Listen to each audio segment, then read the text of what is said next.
Get away from this table right now. You are not invited to this dinner. My son-in-law hissed the words, shoving the heavy mahogany chair back against the table with a violent thud. I stood in the formal dining room of the home I had built with my own hands, watching my only daughter look the other way. I did not yell. I did not throw a tantrum.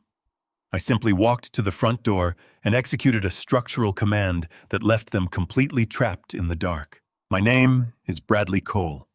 I am 70 years old, a retired structural engineer, and an African-American man who spent 4 decades building unshakable foundations across this country. Before I tell you exactly how I systematically dismantled my son-in-law's arrogant world, let me know where you are watching from in the comments below. Hit like and subscribe if you have ever had to remind someone exactly whose house they are standing in. I slowly descended the custom oak staircase of my suburban estate. I designed this house down to the load-bearing beams. Every square foot from the deep poured concrete foundation to the slate roof was paid off decades ago. Yet tonight, on Christmas Eve, the house felt entirely hijacked. The rich scent of roasted rosemary garlic and expensive imported wine drifted from the catering kitchen. Brent, my white son-in-law in his mid-30s, stood over my massive mahogany dining table. He was meticulously rearranging Evelyn's vintage fine china, adjusting crystal water goblets with frantic, nervous energy. Sydney, my biological daughter, stood idly by the limestone fireplace. She wore a designer silk dress she absolutely could not afford, swirling champagne in a crystal flute. Brent was hosting a private dinner for regional investors. He desperately needed their capital to save his failing restaurant franchise. He and Sydney had moved into my house 2 years ago under the strict guise of saving money for this exact business venture. They claimed they needed temporary help. I opened my doors to them. I gave them the entire east wing of the estate. Over time, their temporary stay morphed into a permanent occupation, and their gratitude morphed into staggering entitlement. They began treating me like a ghost, haunting my own property. I walked into the dining room, adjusting the cuffs of my tailored cardigan. I reached for the chair at the head of the table, intending to sit and eat the Christmas dinner in my own home. Before my fingers could even grip the polished wood, Brent lunged forward. He violently shoved the chair back against the table frame. The wood scraped harshly against the hardwood floor, echoing loudly in the high-ceilinged room. He stepped directly into my personal space, his face contorted with pure, unadulterated disdain. "Get out!" He commanded, his voice a harsh, venomous whisper, meant to avoid traveling down the hall to the arriving guests. "You are not invited tonight. Go eat in the basement, so you do not ruin my pitch with your presence." I looked past his flushed face toward Sydney. I waited for my daughter to intervene. I waited for her to correct her husband, to remind him of the roof over his head. Sydney simply turned her head toward the crackling fire, taking a slow sip of her champagne, silently endorsing the ultimate disrespect. She allowed a man living under my roof rent-free to banish me to the basement on a holiday. I did not argue. I did not raise my voice or demand basic human respect. 40 years of structural engineering taught me a fundamental truth about collapsing structures. When a foundation is completely rotten, you do not waste time trying to patch the drywall. You step back and systematically tear the entire building down. I picked up the linen napkin I had brought with me. I folded it neatly into a perfect square and placed it gently on the edge of the mahogany table.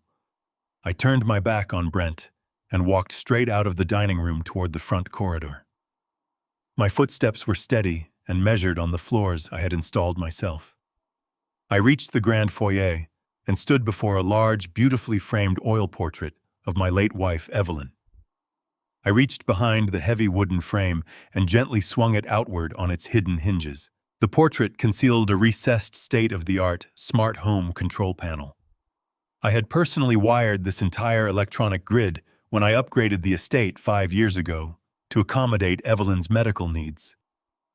Brent arrogantly believed the house operated on a standard suburban circuit box in the garage. He had absolutely no idea the depth of control I possessed over every electrical current, thermal zone, and security protocol on the property. My fingers moved over the digital interface with practiced precision. I bypassed the standard user menu and accessed the master engineering override terminal. First, I targeted the dining room and the adjoining catering kitchen. I manually disabled the main breakers feeding power specifically to those zones.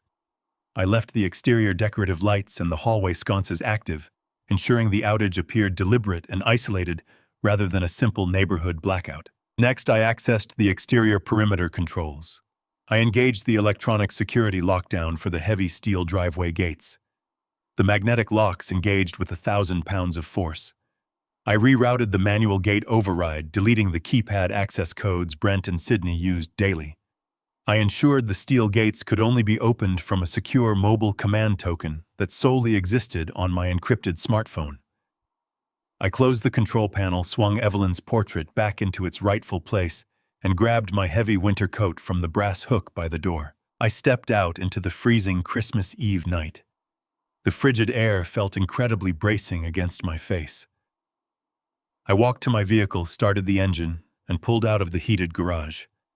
As my tires crunched over the fresh layer of snow on the long driveway, I watched the estate through my rearview mirror. Exactly 30 seconds after I initiated the bypass command, the large dining room windows went completely black. Total suffocating darkness swallowed Brent, Sydney, and their wealthy investors mid-conversation. I drove through the massive steel security gates just as the hydraulic arms swung shut behind me.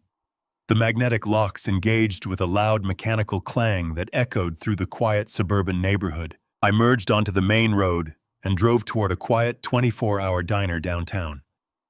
Back at the estate, utter chaos was rapidly unfolding. Brent was left fumbling blindly in the dark, desperately trying to placate angry, confused investors who could no longer shisha their expensive catered meals or read the glossy financial portfolios he had laid out.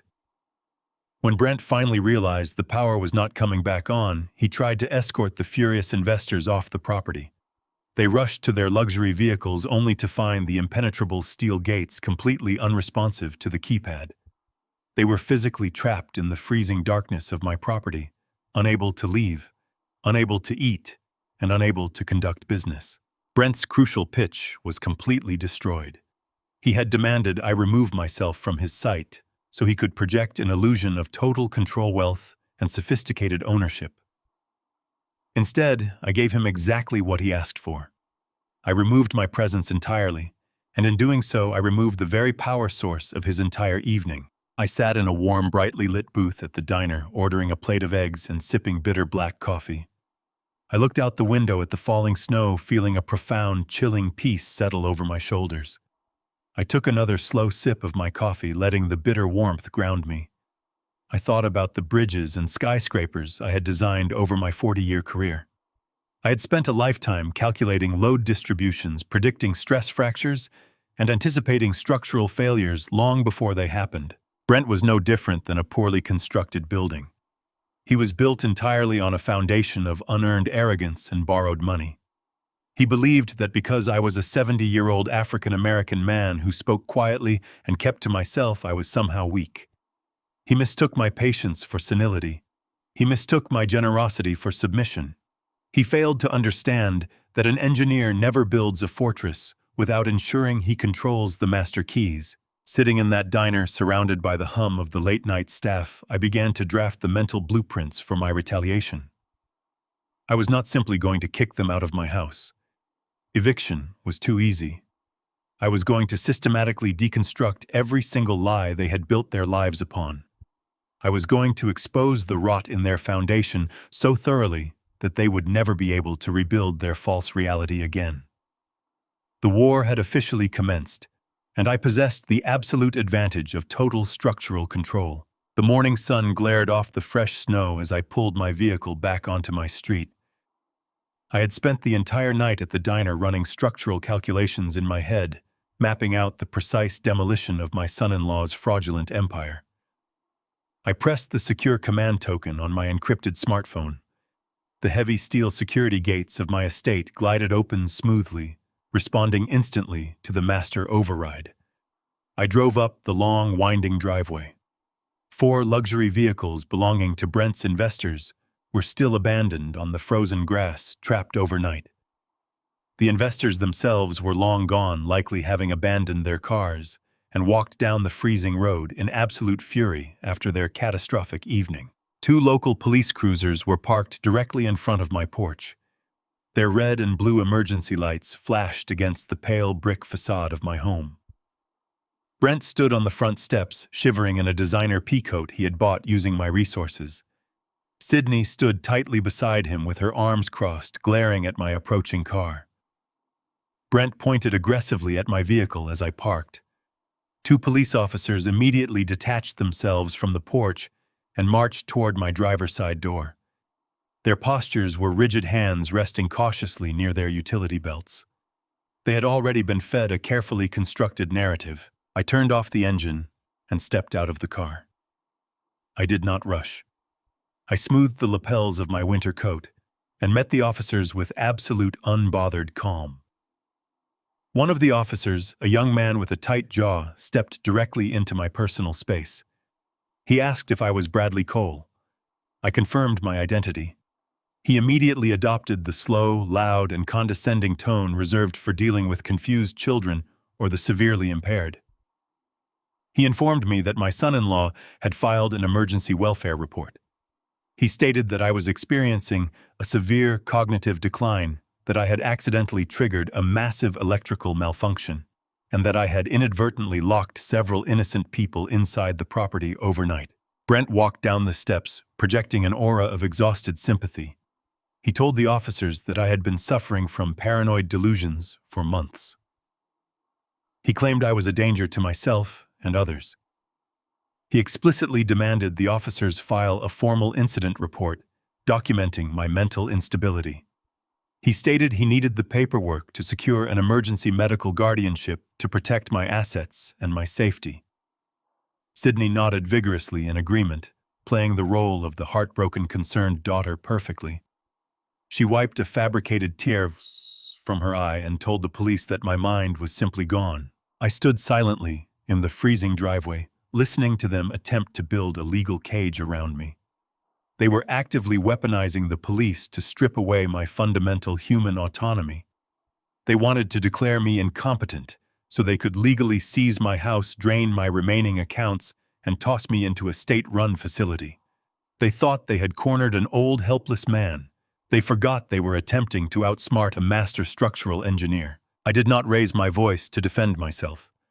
I did not act outraged or hysterical, knowing that any display of raw emotion would only serve to validate their fabricated claims of instability. I simply asked the officers to accompany me to the trunk of my vehicle. The younger officer hesitated, but his partner nodded. I opened the trunk and retrieved a thick, weatherproof architectural portfolio. I unzipped the heavy canvas case and pulled out a stack of meticulously organized, large-scale blueprints. I unrolled them across the hood of my car, smoothing the edges flat against the cold metal. I turned to the officers and spoke with crisp, surgical precision. I explained that I was the primary architect and lead structural engineer for this custom-built estate. I guided their eyes over the complex electrical schematics.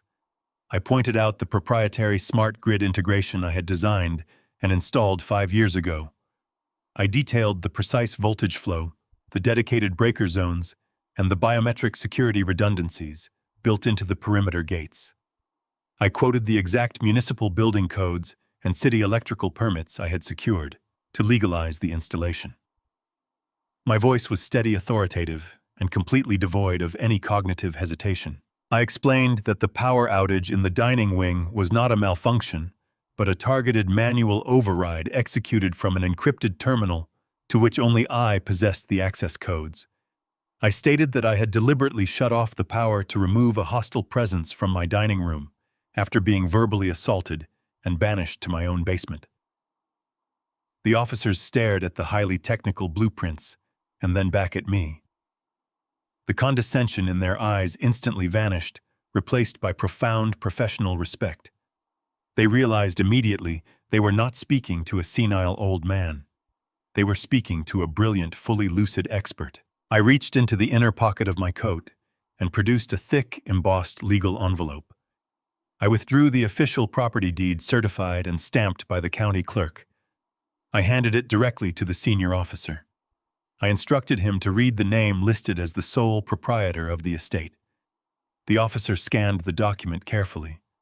He looked up at Brent, his expression hardening into absolute disgust. The officer turned to Brent and stated clearly that my name was the only one on the deed. He informed Brent that he possessed zero ownership rights to the property. He then delivered a sharp, unmistakable warning. He told Brent that filing a false police report to fraudulently secure a medical guardianship was a severe criminal offense. He stated that if they received another fabricated emergency call from this address, Brent would leave the property in the back of a squad car wearing handcuffs. Sydney's face drained of all color. She stepped backward, hiding behind her husband, as the officers returned to their cruisers. The police drove away, taking Brent's fabricated legal foundation with them. The silence that fell over the frozen driveway was heavy and electric. I slowly zipped up my architectural portfolio and placed it back into my trunk. I looked at my daughter and her husband. Their attempt to lock me in a psychiatric ward had failed spectacularly. Brent's shoulders tensed. His initial panic rapidly mutated into a vile, desperate smirk. He took a step toward me, no longer bothering to hide his absolute malice. He sneered, stating that a piece of paper proving I owned the house would not save me.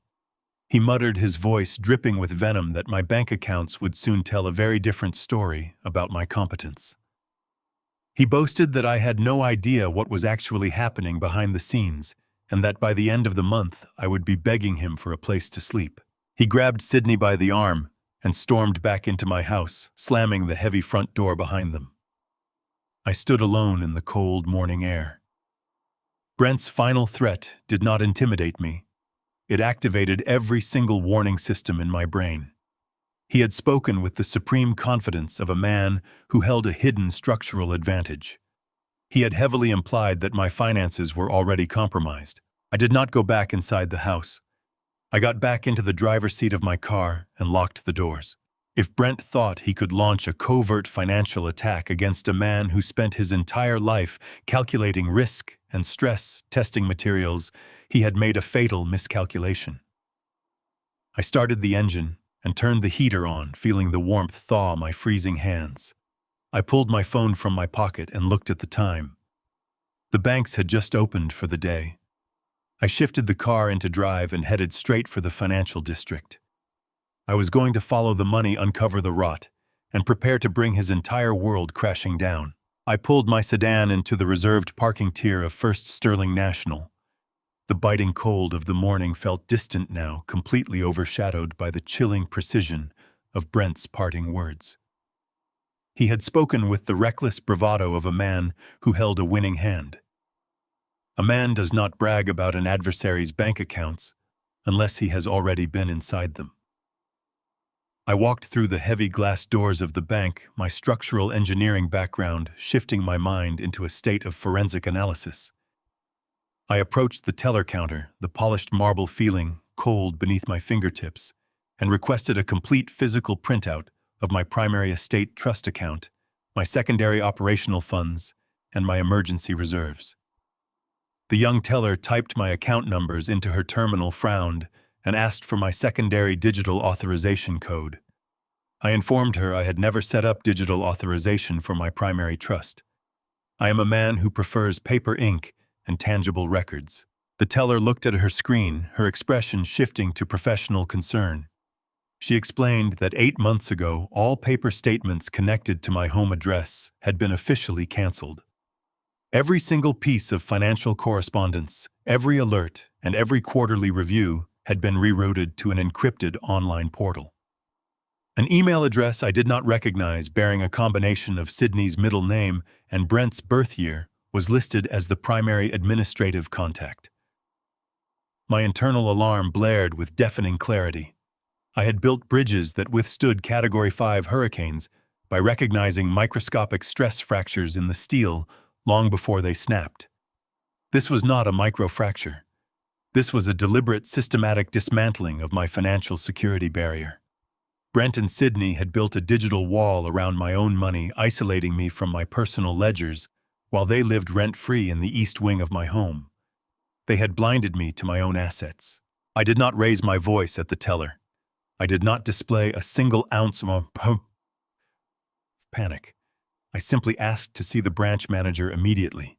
Mitchell, a sharp man in his early 50s who had managed my portfolio for a decade, ushered me into his private glass-walled office.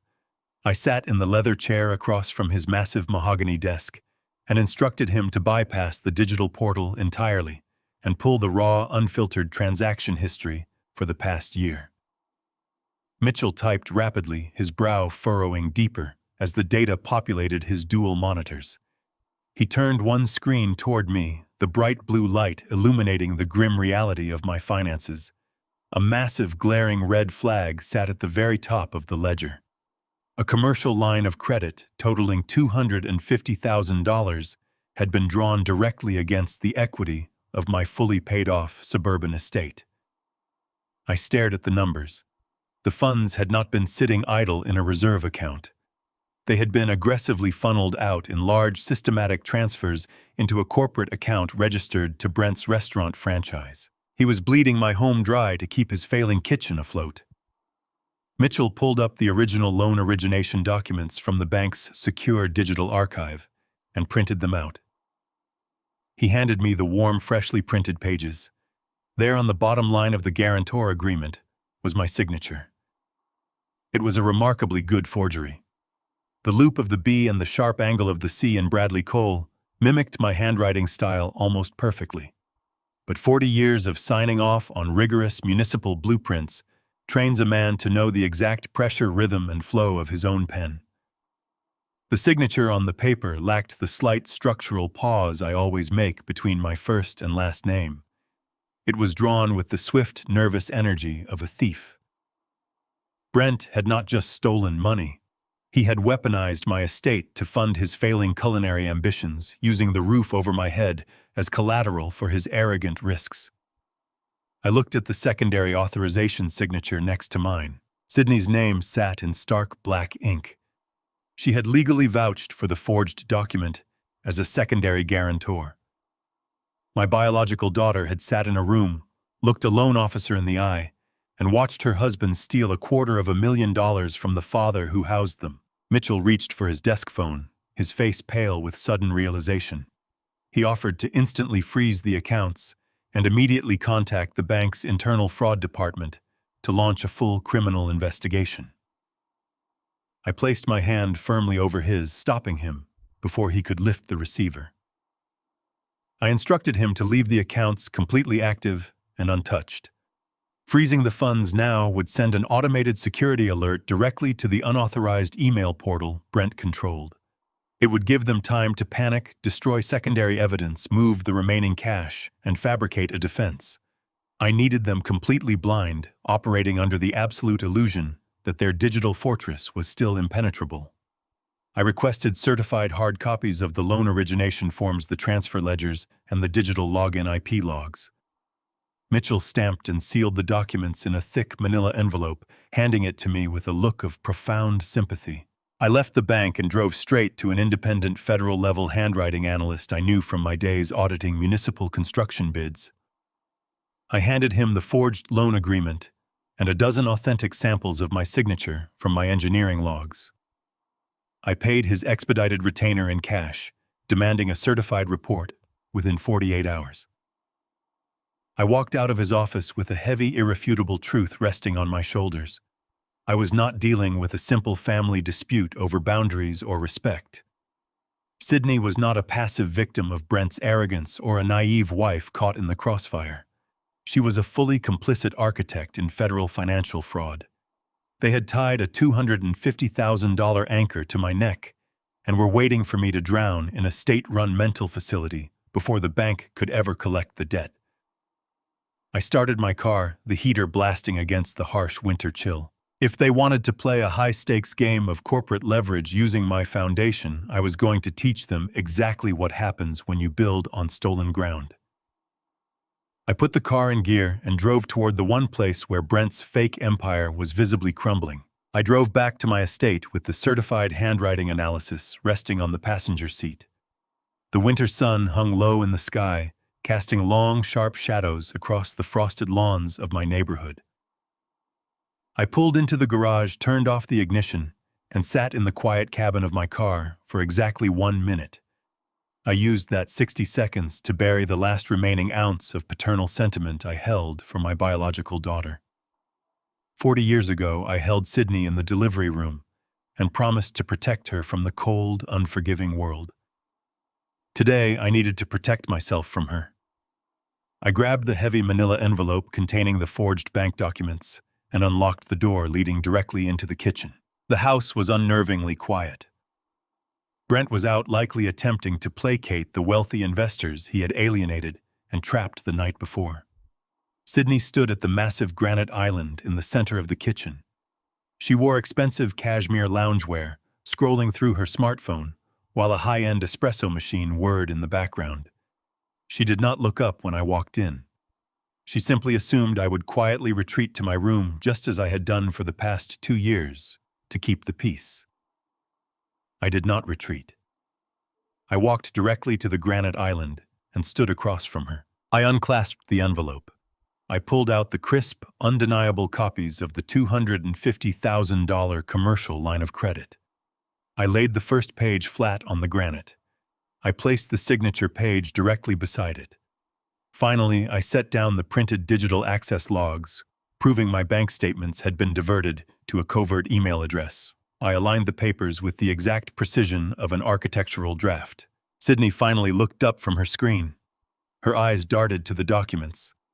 I watched her pupils dilate as she recognized the official letterhead from my private bank. I offered her a single definitive opportunity to salvage her humanity. I told her I knew about the intercepted mail. I told her I recognized the forged signature on the guarantor agreement. I asked her to explain why she had participated in defrauding her own father. I kept my voice entirely level, completely devoid of anger or accusation. I gave her the floor to apologize, to blame Brent's manipulation, or to show a single shred of remorse for risking my entire life savings. Sydney did not cry. She did not collapse into apologies or feign ignorance. She picked up her ceramic mug, took a slow, deliberate sip of her coffee, and looked me squarely in the eyes. The absolute lack of shame in her expression chilled me to the bone. She smoothed a crease in her cashmere sweater and told me I was overreacting. She stated with terrifying calm that the money was simply her early inheritance. She argued that Brent was a visionary entrepreneur who needed capital to build a lasting legacy, while I was just a retired old man taking up space in a massive house I no longer needed. She claimed I had no practical use for $250,000. She told me I spent my days reading engineering journals and walking around the neighborhood, activities that cost absolutely nothing. According to her twisted logic, she and Brent were entirely justified in accessing my home equity because they were the ones actively building a future. She framed her federal financial fraud as a proactive family investment. I listened to her justify the theft of my life's work. I looked at the daughter I had put through an elite private university using the money I earned pouring concrete and designing steel frames. I looked at the woman whose lavish wedding I had paid for in cash. I searched her face for any trace of the little girl who used to sit on my drafting table and watch me draw blueprints. That girl was entirely gone, replaced by a parasite consumed by unearned entitlement. I accepted her statement without shedding a single tear. I did not scream or demand the respect owed to a father. Emotions are liabilities when dealing with a structural collapse.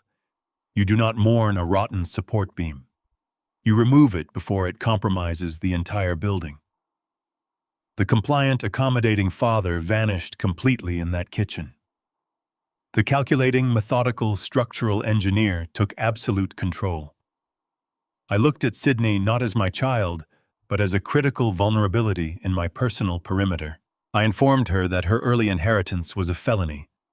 I stated that I had already secured an independent federal-level handwriting analysis, proving Brent forged my signature. I told her I possessed all the evidence required to send her husband to federal prison for a decade, and that as the secondary guarantor, she would undoubtedly be indicted as a co-conspirator. I began to gather the papers signaling the end of the negotiation. Sydney slammed her coffee mug down onto the granite island. The ceramic cracked sharply against the stone. The arrogant composure evaporated, replaced by a vicious, cornered aggression. She stepped around the island and closed the distance between us, her face flushed with sudden malice. She pointed a manicured finger directly at my chest and issued a severe, calculated counter-threat. She reminded me of the police officers who had stood in our driveway just a few hours ago. She noted that Brent had already laid the groundwork by officially reporting me as a confused, senile danger to myself and others. Sydney leaned in close and told me that if I contacted the bank's fraud department, or if I took those forged documents to the authorities, she would execute an immediate medical takeover. She stated she had already scheduled a private, highly cooperative psychiatrist to visit the house the very next morning. She promised that this doctor would evaluate my mental competence and officially document the paranoid delusions and erratic behavior Brent had reported to the police. Sydney vowed to use that fabricated medical evaluation to secure an emergency court order declaring me totally unfit to manage my own affairs. She promised to seize permanent legal guardianship over my life, my finances, and my estate. She lowered her voice to a venomous whisper. She swore that the moment a judge handed her the guardianship papers, she would throw me into the cheapest state-run facility she could find. She promised I would rot in a locked ward without access to a phone, a lawyer, or my own bank accounts, while she and Brent lived like royalty in my custom-built home. She demanded I hand over the forged documents immediately and accept my place in the basement, or she would strip away my basic human autonomy by tomorrow afternoon. I looked at the absolute cruelty burning in my daughter's eyes. I slowly slid the documents back into the manila envelope and walked away without saying a single word. She believed my silence was submission. She believed her threat had paralyzed me with fear. She was entirely wrong. I walked into my home office and locked the heavy oak door behind me. If Sydney wanted to wage a war using medical professionals and legal guardianship, I was more than ready to oblige. I opened my desk drawer and pulled out my federal consulting credentials. She was bringing a corrupt doctor into my house tomorrow. I was going to ensure that doctor left with his medical license in absolute ruins. I sat in the leather armchair of my formal living room exactly at 9 o'clock the next morning. I had unlocked the double oak doors, waiting with absolute stillness for the promised invasion. I did not have to wait long. Heavy footsteps echoed in the corridor. Sydney and Brent walked into the room, flanking a man carrying a worn leather briefcase. The man introduced himself as Dr. Vance. He possessed the greasy, manufactured empathy of a professional gun for hire, sporting a cheap suit and an overly rehearsed smile. Brent immediately locked the living room doors behind them, a calculated physical intimidation tactic, ensuring I could not easily leave my own space.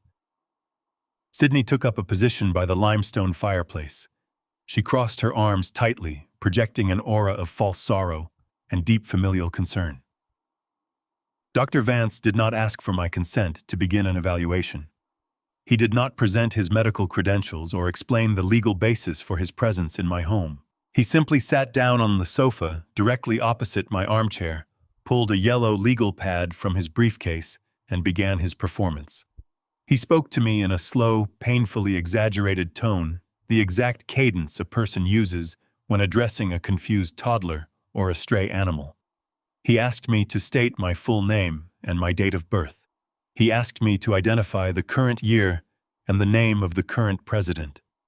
He then pulled out a blank sheet of copy paper and a ballpoint pen, sliding them across the glass coffee table toward me. He ordered me to draw the face of a clock and place the hands at exactly 10 minutes past 11. He asked me if I frequently forgot where I placed my keys, or if I ever felt confused and frightened while wandering the halls of my own house.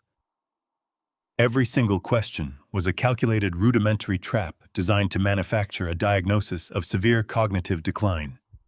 Brent smirked from his position by the locked door, leaning against the wood, already tasting his unearned victory. Sydney looked down at her expensive shoes, pretending this brutal ambush was a tragic medical necessity rather than a coordinated financial coup. They firmly believed they had successfully cornered an old, defenseless man in his own living room. They assumed I would react with the typical outrage and frantic panic of a cornered elder, providing them with the exact symptoms of agitation and hostility they needed for their fabricated medical report. They fundamentally misunderstood the nature of the man sitting across from them. I did not raise my voice. I did not refuse to participate. I simply reached into the breast pocket of my tailored jacket and initiated my countermeasure. I pulled out a sleek, high-definition digital recording device. I placed it directly in the center of the glass coffee table, ensuring the microphone was pointed squarely at the corrupt psychiatrist. I pressed the record button. A bright crimson light illuminated the room, blinking with a steady, rhythmic pulse. I stated clearly and calmly for the audio record the exact date, the precise time, and the full names of every individual present in the room. I formally documented that Dr. Vance was attempting to conduct an unconsented, hostile psychiatric evaluation on private property without a court order. Brent shifted uncomfortably against the doorframe, the arrogant smirk completely draining from his face as the reality of the recording set in. Dr. Vance cleared his throat nervously, adjusting his collar as he desperately attempted to regain control of his manufactured narrative. He demanded I answer his rudimentary question about drawing a simple clock face, insisting that my refusal to comply was a clear sign of dementia. I looked directly into the lens of the recording device and provided my answer. I did not draw a clock. Instead, I recited the exact mathematical formula for calculating the load-bearing capacity of a cantilevered steel beam under maximum seismic stress. I listed the precise tensile strength requirements for pouring high-grade commercial concrete in sub-zero temperatures without compromising the internal rebar structure. I broke down the complex thermodynamic properties of the proprietary smart grid currently running the electrical currents hidden behind the very walls surrounding us.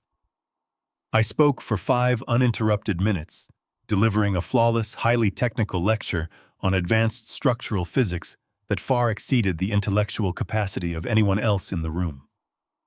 I did not stutter. I did not lose my train of thought. I demonstrated an absolute razor-sharp mastery of complex cognitive functions. I then turned my intense focus directly to the sweating psychiatrist. I flawlessly recited the specific state and federal legal statutes defining medical malpractice, intentional elder abuse, and the severe criminal penalties for falsifying a psychiatric evaluation for financial gain. I quoted the exact section of the Penal Code detailing the mandatory prison sentences attached to conspiring to defraud a senior citizen of their estate.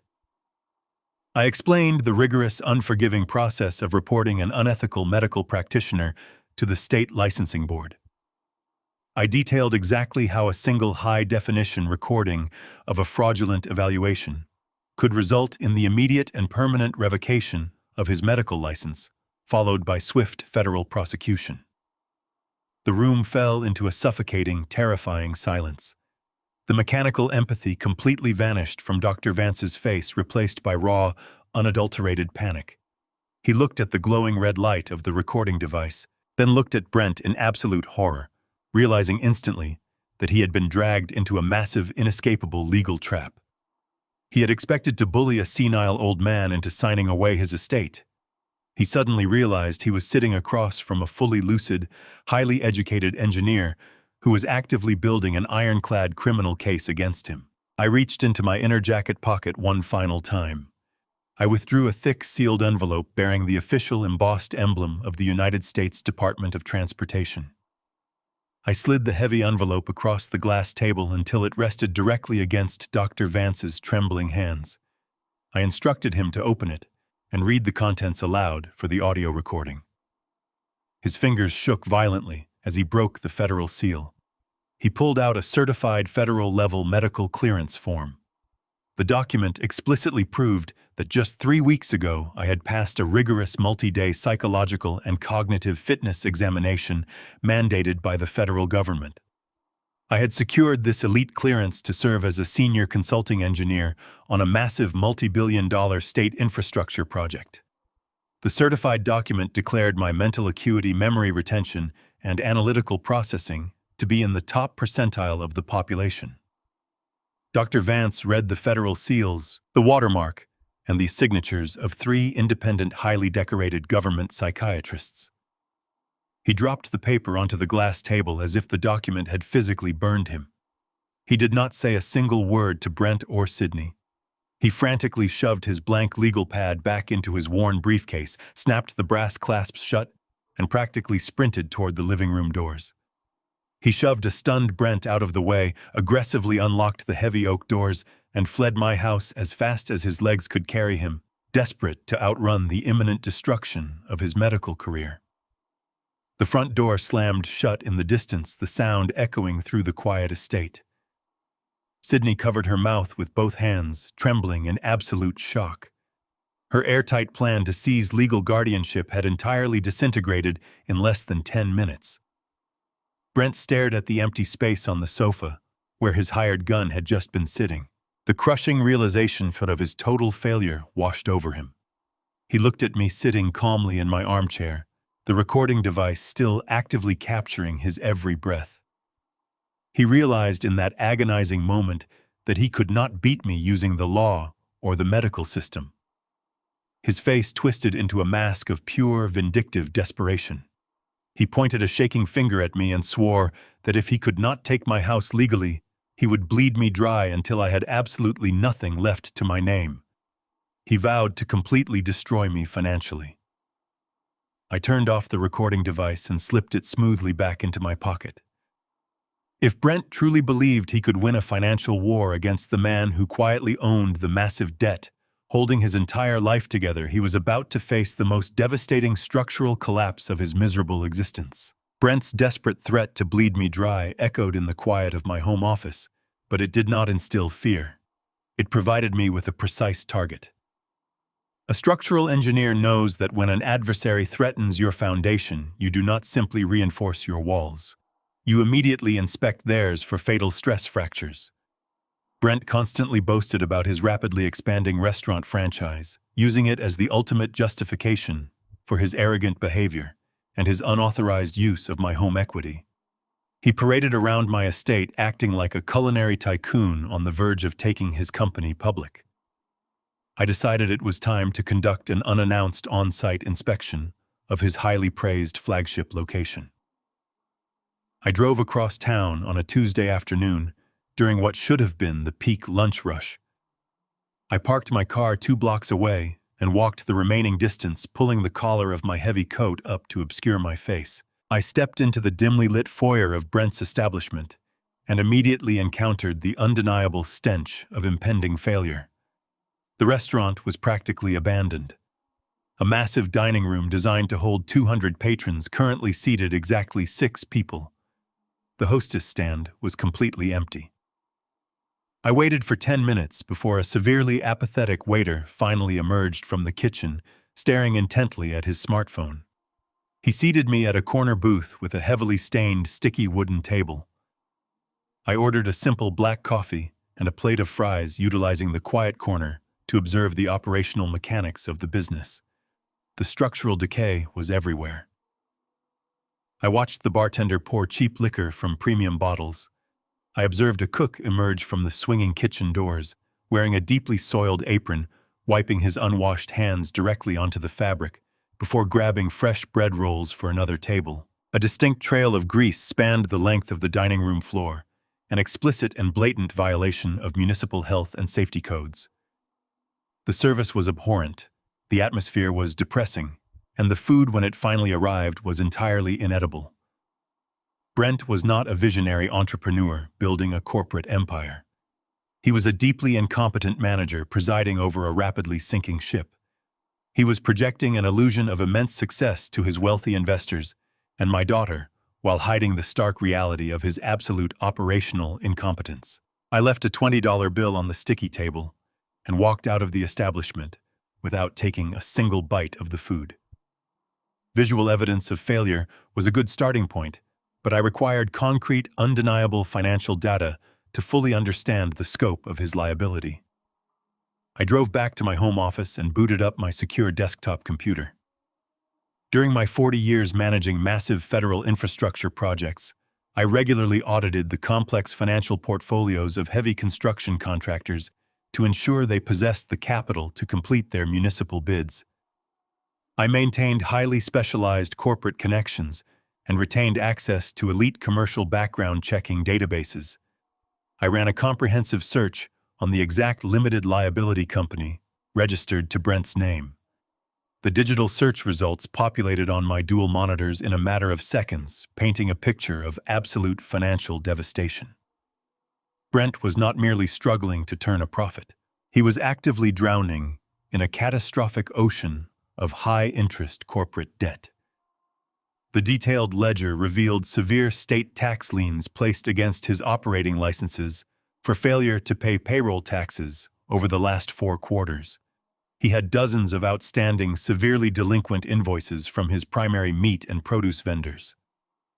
3 separate supply companies had already filed formal civil judgments against his business for breach of contract. Furthermore, he had leveraged every single piece of commercial kitchen equipment he owned to secure short-term predatory payday loans just to keep the lights on. The $250,000 he had stolen from my home equity was already completely gone, swallowed whole by the massive compounding interest of his toxic corporate debts. He had poured my stolen money into a bottomless pit of financial ruin. The data explicitly confirmed that Brent was no longer operating a functional business. He was operating a desperate Ponzi scheme, borrowing from new investors to pay off his oldest, angriest creditors. According to my calculations, his entire corporate structure was exactly 8 to 10 days away from experiencing complete involuntary bankruptcy. He was a desperate man, backed entirely into a corner. His threat to destroy my finances was an arrogant projection of his own impending doom. He was projecting his inevitable ruin onto me. I printed out every single page of the tax liens, the vendor judgments, and the default notices. I stacked the warm papers neatly on my mahogany desk, analyzing the precise weak points in his financial armor. I was not going to wait for the banks to foreclose on his business. I was going to purchase the wrecking ball myself. I picked up my secure mobile phone and dialed the direct unlisted number of my private corporate attorney, Jonathan. I instructed him to immediately activate a dormant anonymous holding company I had established a decade ago for private real estate investments. The entity was legally registered under the name Apex Core. The corporate structure of Apex Core was completely impenetrable, shielded by multiple layers of blind trusts that ensured my personal identity was entirely untraceable from the outside. I ordered Jonathan to aggressively contact Brent's primary high-interest lenders. I authorized him to use my liquid emergency reserves to purchase the entirety of Brent's defaulting commercial debt at a premium cash value. Within 48 hours, the swift, ruthless transaction was officially completed and filed with the state commercial registry. The original predatory lenders happily took my cash and formally signed over all legal rights liens and corporate collection powers directly to Apex Core. I sat back in my leather armchair, reviewing the final electronic confirmation documents Jonathan forwarded to my encrypted portal. The strategic shift in power was absolute. I was no longer just the retired father-in-law whose house Brent was trying to steal. Through the legal shield of Apex Core, I was now officially his primary commercial creditor. I legally owned the massive debt tied to his ovens, his refrigerators, his dining room furniture, and his operational licenses. I held the absolute indisputable authority to call in the entirety of the loans at a moment's notice, freeze his corporate operating accounts, and seize every single tangible asset his business possessed. Brent walked into my house later that evening, boasting loudly to Sydney about a highly successful lunch meeting with a brand new group of potential regional investors. He strutted through the corridor, projecting the arrogant, unshakable confidence of a man who believed his desperate financial juggling act was completely undetected. He genuinely believed he was successfully hiding his catastrophic failure from the world. He had absolutely no idea that the quiet, calculating engineer sitting silently in the home office currently held the legal leash to his entire livelihood. I watched him pour a glass of my expensive bourbon allowing him to enjoy the fleeting illusion of his safety. The trap was meticulously set, fully funded, and legally binding. I drove back from Jonathan's high-rise office feeling the heavy, satisfying weight of the Apex Core documents resting on my passenger seat. I officially owned every single outstanding debt attached to Brent's failing restaurant. I possessed the absolute legal authority to seize his commercial ovens, his dining room furniture, and his operational licenses at a moment's notice. The drive through the winding suburban roads of my neighborhood should have been a quiet victory lap. I pulled through the massive steel security gates of my estate and immediately hit the brakes. A large rusted moving truck sat idling haphazardly across my pristine, snow-swept driveway. The rear loading ramp was fully extended, resting heavily against the custom stonework of my front porch. Heavy, scuffed footprints tracked a path of dirty slush directly through the grand foyer. I turned off the ignition, stepped out into the freezing afternoon air, and walked through my front door. The house echoed with the loud, abrasive sounds of heavy furniture scraping against hardwood floors and unfamiliar voices shouting directions from the second floor. I bypassed the main living areas and walked directly up the custom oak staircase. I followed the noise straight to the single room in the house that I considered absolutely sacred. My master bedroom. I stood frozen in the doorway. The room I had shared with Evelyn for 30 beautiful years was being systematically violated. Brent stood by the bay windows, directing two older people I immediately recognized as his parents, Arthur and Susan. They were actively unpacking cheap, scuffed suitcases directly onto the custom, hand-carved mahogany bed frame I had commissioned for my wife for our 20th anniversary. Susan was thoughtlessly tossing her heavy wool sweaters over Evelyn's antique vanity mirror. Arthur was forcibly shoving my tailored suits aside in the walk-in closet to make room for his own clothing. Brent turned and noticed me standing perfectly still in the doorframe. He did not look embarrassed. He did not offer a single word of explanation or apology for invading my private sanctuary. He crossed his arms over his chest and smiled with the arrogant entitlement of a conqueror claiming his spoils. He proudly announced that his parents were moving into my master suite immediately. He stated with absolute contempt that they had sold their small condominium to inject cash into his restaurant business and desperately needed a place to stay.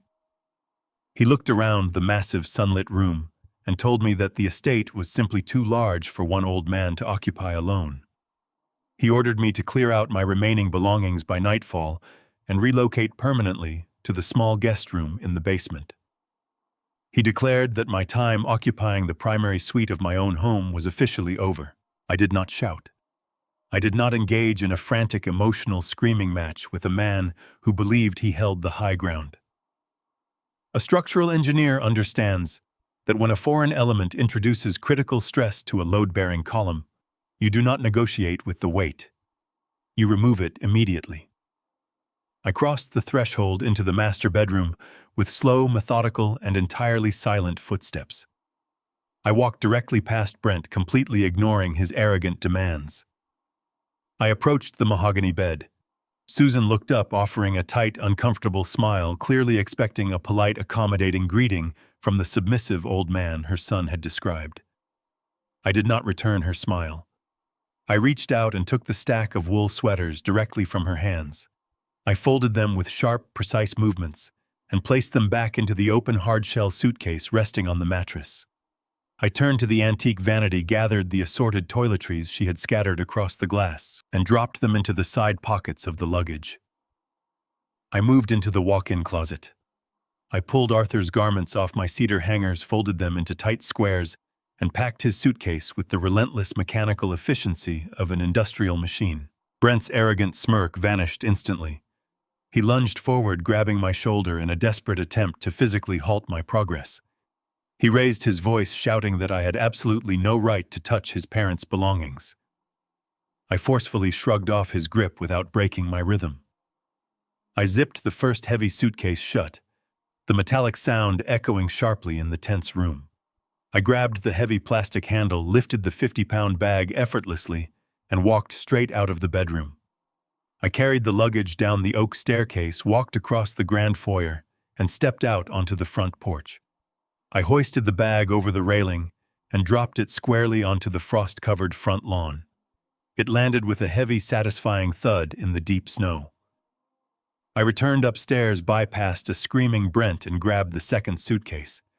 I repeated the exact same process, dropping Arthur's luggage directly next to Susan's in the freezing slush. I walked back inside and approached the hidden smart home control panel concealed behind Evelyn's portrait. I bypassed the standard user interface and accessed the biometric security parameters. I engaged the internal lockdown sequence. I manually locked the electronic deadbolts on the heavy double doors separating the east wing from the main house. I isolated the perimeter, ensuring that once Brent and his parents stepped outside to retrieve their scattered belongings, they would find themselves entirely locked out of the primary residence. The LED indicators on the control panel shifted from green to a solid, impenetrable red. I stepped back out onto the front porch. The frigid wind whipped across the estate as I looked down at Arthur and Susan, who had hurried outside in a state of absolute bewildered panic to retrieve their snow-covered luggage. Brent stormed out the front door right behind me, his face flushed a deep, violent shade of crimson. His illusion of total control had been dismantled in less than 3 minutes. I stood firmly in the center of the porch.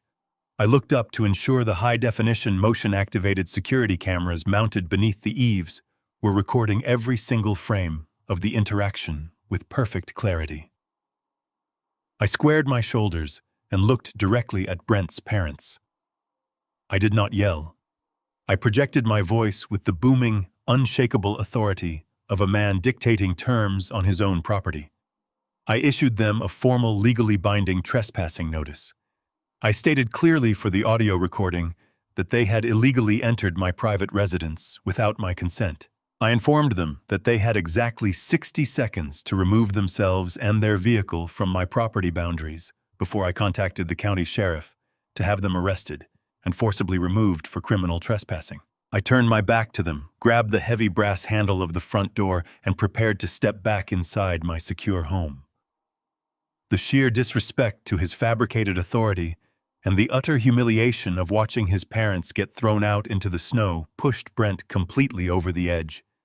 He lost every remaining ounce of his rational control.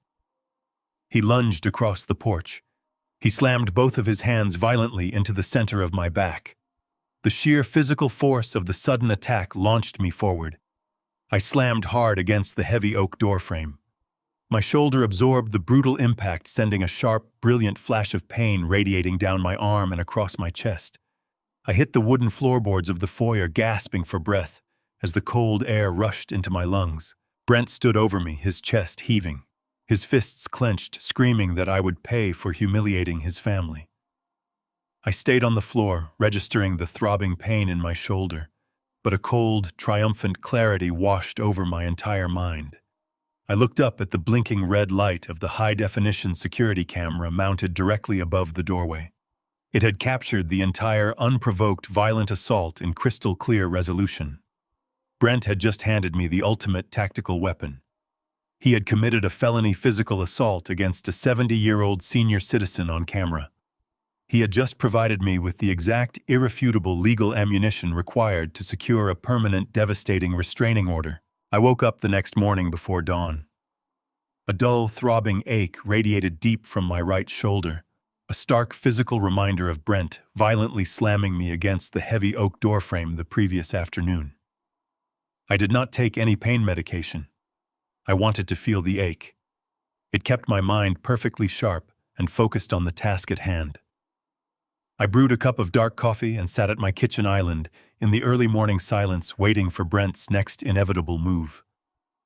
A man stripped of his unearned pride and publicly humiliated in front of his own parents does not surrender quietly. He lashes out with whatever weapon he thinks he has left. My smartphone vibrated against the cold granite countertop at exactly 9 o'clock in the morning.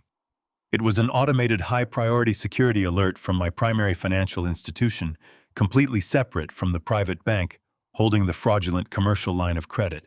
The notification stated that a sweeping administrative freeze had just been placed on my personal checking accounts, my operational savings, and my direct routing numbers. I logged into my encrypted banking application and rapidly traced the origin of the freeze. Brent was actively sitting inside a local retail branch across town. He had presented a bank manager with a heavily forged, notarized power of attorney document. He was executing the exact threat Sydney had screamed at me in this very kitchen. He was officially claiming I was mentally incapacitated and a danger to my own finances. He was weaponizing his fake authority to lock me entirely out of my own liquid cash. He wanted to paralyze my ability to hire legal representation or retain private security to enforce the eviction of his parents. He firmly believed that if he cut off the head of the snake, the body would simply die. He thought he could starve me out of my own home by seizing control of the daily operational funds I needed to survive. I took a slow, deliberate sip of my black coffee and closed the banking application without attempting to reverse the freeze. Brent was operating under the massive delusion that my financial life mirrored his fragile, chaotic existence. He believed an old man only possessed what was sitting in a standard, easily accessible checking account. He had absolutely no idea that he was currently waving a forged federal document inside a federally insured bank, leaving a digital trail of wire fraud a mile wide. I set my coffee mug down, grabbed my heavy winter coat, and walked out to my car. I needed to see a man who specialized in crushing corporate parasites. I drove downtown, leaving the quiet suburban snow behind for the towering glass and steel structures of the financial district. I rode the private keycard access elevator up to the 40th floor of the most ruthless corporate law firm in the state. I walked past the mahogany reception desk and directly into the corner office of Jonathan Vance. Jonathan was not a standard family lawyer who handled petty domestic disputes or simple property disagreements. He was a fierce, relentless corporate litigator I had retained 20 years ago when I navigated hostile contract negotiations on billion-dollar federal infrastructure projects. He operated with the exact same cold mathematical precision that I applied to structural engineering. Jonathan sat behind a massive glass desk, looking over his reading glasses as I walked into the room. I did not waste time with pleasantries or emotional venting. I unzipped my leather portfolio and laid out the physical, irrefutable evidence of Brent and Sydney's comprehensive betrayal. I placed the certified handwriting analysis from the federal investigator on the glass surface. Jonathan picked it up, reading the conclusive report, proving Brent had forged my signature to steal $250,000 against my estate. I then placed my smartphone on the desk and pressed play. Jonathan watched the high-definition security footage from my front porch. He watched in complete silence as Brent violently shoved me against the doorframe in a fit of rage over his evicted parents. He watched the timestamp tick in the corner of the screen, perfectly documenting a felony assault against a senior citizen. Jonathan did not express shock or offer hollow sympathy. He leaned back in his leather chair and steepled his fingers, his eyes gleaming with the predatory focus of a shark smelling blood in the water. He understood immediately that we were not dealing with a simple family squabble over boundaries. We were looking at a coordinated, multi-layered criminal conspiracy to defraud a massive estate and physically harm its owner. Jonathan pointed out that Brent's attempt to use a forged power of attorney this morning was the final fatal mistake. By presenting that falsified document to a bank, Brent had escalated his crimes from state-level forgery to federal bank fraud. I told Jonathan I did not just want Brent arrested. I wanted him financially and legally buried so deep he would never see daylight again. I wanted the structure of his entire life dismantled beam by beam. Jonathan smiled a cold, calculating smile. He opened his secure terminal and began typing with rapid, decisive strokes. Jonathan executed a flawless legal maneuver known as a blind trust transfer. During my years of highly classified federal consulting, I had established a dormant, deeply encrypted trust designed to hold assets completely separate from my public identity. Jonathan systematically drained every single dollar from my frozen personal checking accounts, my high-yield savings, and my secondary operational funds, utilizing his supreme legal clearance to bypass the fraudulent freeze Brent had just initiated. He then executed an immediate quitclaim deed transfer on my entire estate. Within exactly 45 minutes, my custom-built suburban home, the sprawling property, and every liquid asset I possessed were legally absorbed into the blind trust. My name was completely and permanently scrubbed from the county property tax records and the primary banking ledgers. The vulnerable entity known as Bradley Cole practically ceased to exist on paper. Jonathan printed the final confirmation receipts and handed them to me across the glass desk. He explained the devastating reality of what we had just accomplished. Brent was currently standing inside a local bank branch, aggressively demanding permanent control over accounts belonging to Bradley Cole, using his forged power of attorney. He had absolutely no idea that those accounts were now entirely empty ghosts. He was trying to seize control of a man who no longer owned anything in the public registry. Brent's forged legal documents were completely and utterly useless, granting him authority over absolutely nothing. Even worse, every single time he presented that forged signature to a bank teller to demand access, he was generating a fresh, undeniable record of attempted federal fraud. He was tightening the noose around his own neck with every arrogant demand he made. Jonathan initiated the paperwork for an immediate, permanent restraining order based on the video evidence of the physical assault, ensuring Brent would be legally barred from stepping foot anywhere near my estate by nightfall. I walked out of the high-rise office building and stepped into the freezing downtown wind. I looked up at the towering skyscrapers, feeling the familiar, unshakable confidence of a man who knew his foundation was completely secure. Brent firmly believed he was backing an old man into a desperate corner. He was entirely unaware that he was blindly marching into a flawless legal trap, and I was holding the only key to the lock. The morning sun poured through the floor-to-ceiling windows of my formal dining room, illuminating a scene of desperate manufactured opulence. Brent had arranged a lavishly catered brunch utilizing my crystal stemware, my imported heavy linen tablecloths, and my antique silver cutlery to construct an illusion of immense personal wealth. 6 sharply dressed men and women sat around the long mahogany table sipping expensive imported mimosas and listening intently to his aggressive sales pitch. These were his highly targeted marks. They were local restaurateurs, private equity managers, and independent venture capitalists whom he had lured to my home under false pretenses. Brent paced at the head of the table wearing a dark tailored suit, projecting the absolute confidence of a culinary visionary expanding a lucrative empire. He spoke in broad sweeping terms about market saturation, unprecedented quarterly returns, and massive franchise expansion, completely ignoring the fact that his flagship location was effectively dead, and I held the paper to all of his outstanding corporate debts. I stood in the shadowed corridor, just beyond the dining room archway, observing his final fatal performance with the cold calculation of an engineer watching a bridge buckle. Brent reached into a sleek leather portfolio and withdrew a thick stack of heavy cream-colored documents. He dropped them onto the center of the polished table with a theatrical, heavy thud. He proudly announced to the attentive group that they were looking at the official, unencumbered property deed to the exact multi-million-dollar estate they were currently sitting inside. He claimed with breathtaking arrogance and flawless delivery that he had recently purchased the property outright from a distressed seller and was willing to leverage its massive untapped equity to personally guarantee their cash investments. He was attempting to secure hundreds of thousands of dollars in fresh capital by illegally borrowing against a house he did not own. He confidently passed the forged documents around the table, pointing out the fake county seals and the fabricated signatures he had undoubtedly procured from the same criminal contacts he used to forge my bank loans. He swore to the investors that their money was perfectly safe, anchored by the stone and steel of my private residence.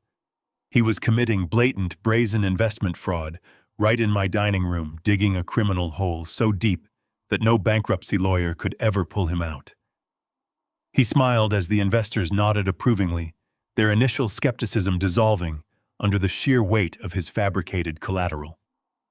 They were inches away from signing away their capital. It was the precise moment to completely dismantle his illusion. I stepped out of the shadows and walked directly into the sunlit formal dining room. I carried 3 heavy black legal binders tucked securely under my left arm. I did not slam doors, stomp my feet, or raise my voice. I did not exhibit a single trace of the emotional outrage a normal homeowner might display when discovering a fraudulent real estate pitch occurring in their own house. I moved with the cold, methodical precision of a senior federal auditor entering a compromised, highly volatile job site. Brent stopped mid-sentence. His confident, practiced smile froze in place rapidly, twisting into an expression of sudden paralyzing panic as he registered the heavy binders in my hands. He attempted to step in front of me urgently, demanding that I leave the room and stop interrupting his highly confidential, private business meeting. I completely ignored his physical presence, sidestepping his blockade effortlessly. I walked directly to the mahogany table, positioning myself securely behind the most senior investor, a stern-looking woman who was actively reviewing Brent's forged deed through her reading glasses. I placed the first binder onto the table and opened it. The loud, sharp, metallic snap of the heavy steel rings echoed sharply over the soft classical music playing in the background, instantly drawing every eye in the room. I withdrew a thick stack of crisp watermarked documents bearing the authentic raised and certified seals of the State Financial Registry. I methodically passed a certified multi-page copy to every single investor sitting at the table. I moved gracefully from chair to chair, distributing the lethal paperwork with the quiet, devastating efficiency of a seasoned corporate executive terminating a hostile takeover. I instructed the group to carefully turn to and review the second page of the certified dossier. I spoke in a calm, highly educated tone, completely devoid of any anger, malice, or frantic emotion. I informed the investors that they were currently participating in a fundamentally fraudulent financial presentation. I stated clearly for the record that the individual pacing nervously at the head of the table possessed absolutely no legal ownership, equity, or legitimate claim to the estate surrounding them. Brent lunged toward the table in a blind panic, frantically attempting to snatch the certified documents out of the investor's hands. He began screaming that I was a confused, senile old man who did not understand complex commercial real estate transfers. His aggressive, unhinged reaction only solidified their immediate crushing suspicion. The senior investor pulled her copy firmly out of his reach, adjusting her glasses as she read the undeniable legal truth printed directly on the state letterhead. She read the exact date, the precise time, and the unmistakable legal transfer codes. I stood silently at the end of the table and watched the exact moment the collective realization washed over the room. The luxurious, catered brunch instantly transformed into an active federal crime scene. The certified property records explicitly and undeniably proved that the massive estate was owned entirely by an anonymous, heavily shielded holding company known as Apex Corp. The documents detailed the immediate, irrevocable blind trust transfer executed by my attorney just 24 hours prior. The public registry confirmed in stark black and white that Brent's name and my own public identity were completely and permanently absent from any deed title or equity claim associated with the property. The seasoned investors looked closely at the authentic state seals resting in their hands, tracing the raised stamps with their fingers, and then looked down in absolute disgust at the amateur fabricated garbage Brent had confidently passed around moments earlier. The stark contrast between reality and his fiction was devastating. The senior investor dropped Brent's fake deed onto the mahogany table as if the paper itself were coated in a lethal poison. She stood up, pushing her heavy chair back, her face transforming into a tight mask of absolute, unadulterated fury. She informed Brent in a voice dripping with contempt that passing forged real estate documents across state lines to secure venture capital was a massive, undeniable federal felony. She stated clearly that her corporate legal team would be contacting the state attorney general and the federal fraud division before the end of the hour. The rest of the investors followed suit in rapid panicked succession. Heavy wooden chairs scraped harshly against the pristine hardwood floor.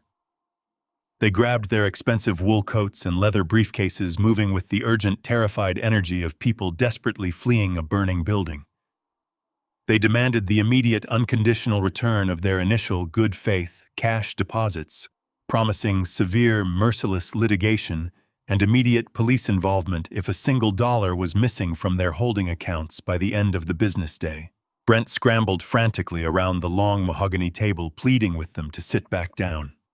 He was sweating profusely, his face pale as he stammered out incoherent, desperate lies about banking, clerical errors, delayed wire transfers, and simple bureaucratic misunderstandings.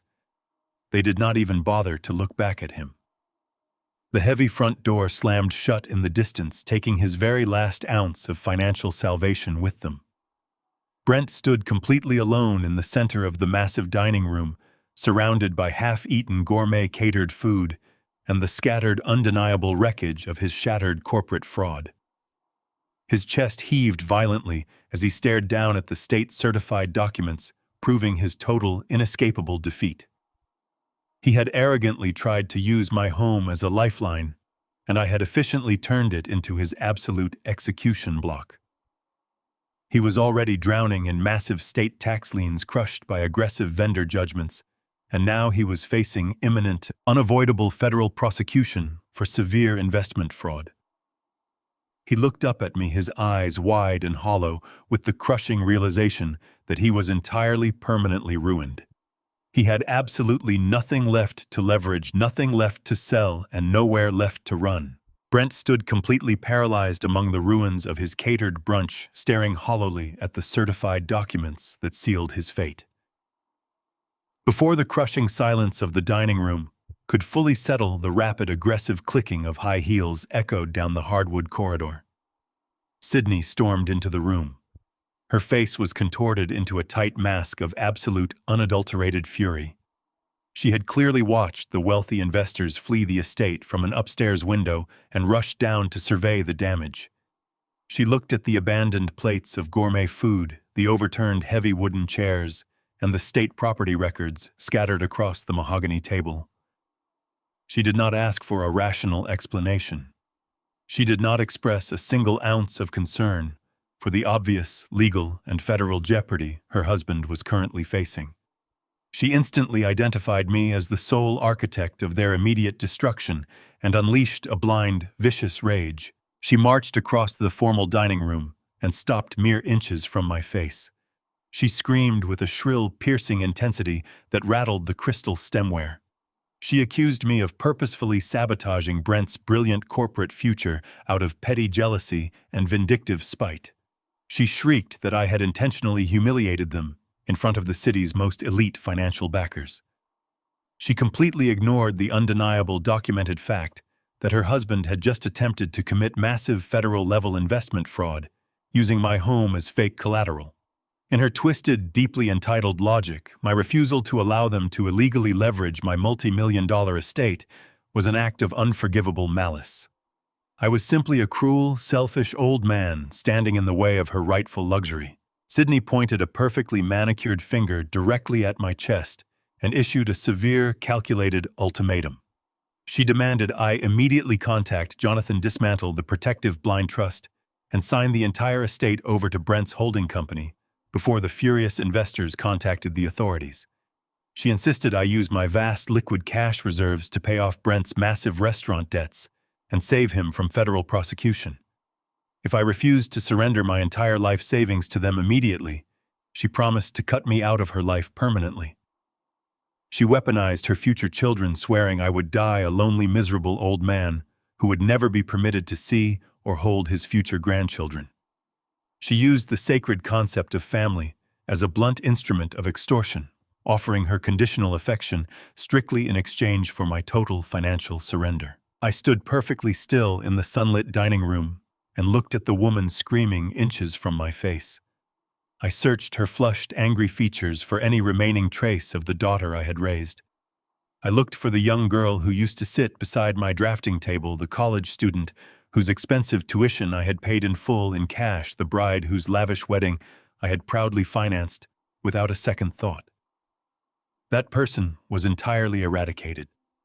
The woman standing before me was a complete stranger, entirely consumed by greed, arrogance, and a staggering sense of unearned entitlement. She viewed my unconditional parental love not as a bond to be cherished, but as a critical vulnerability to be exploited for maximum financial gain.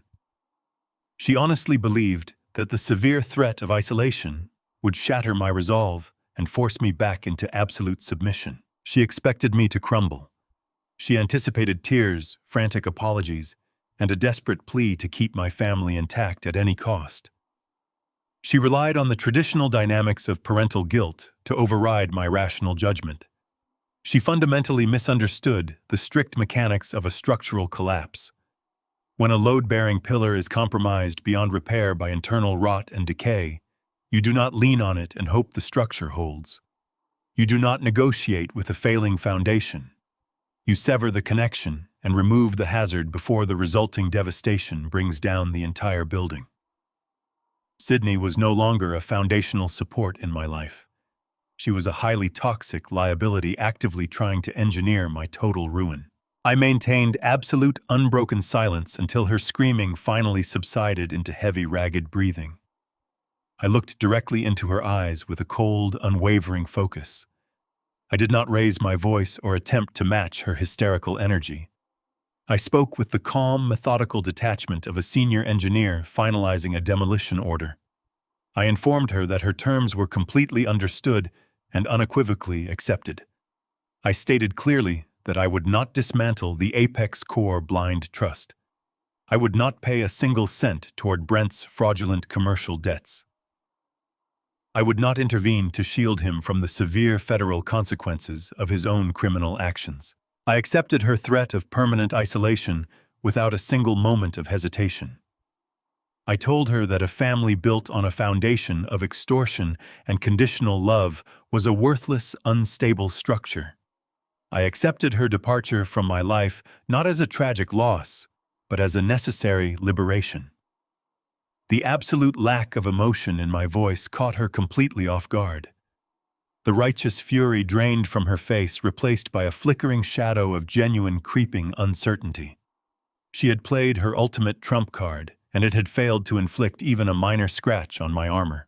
I turned my attention back to the heavy black legal binders resting on the mahogany dining table.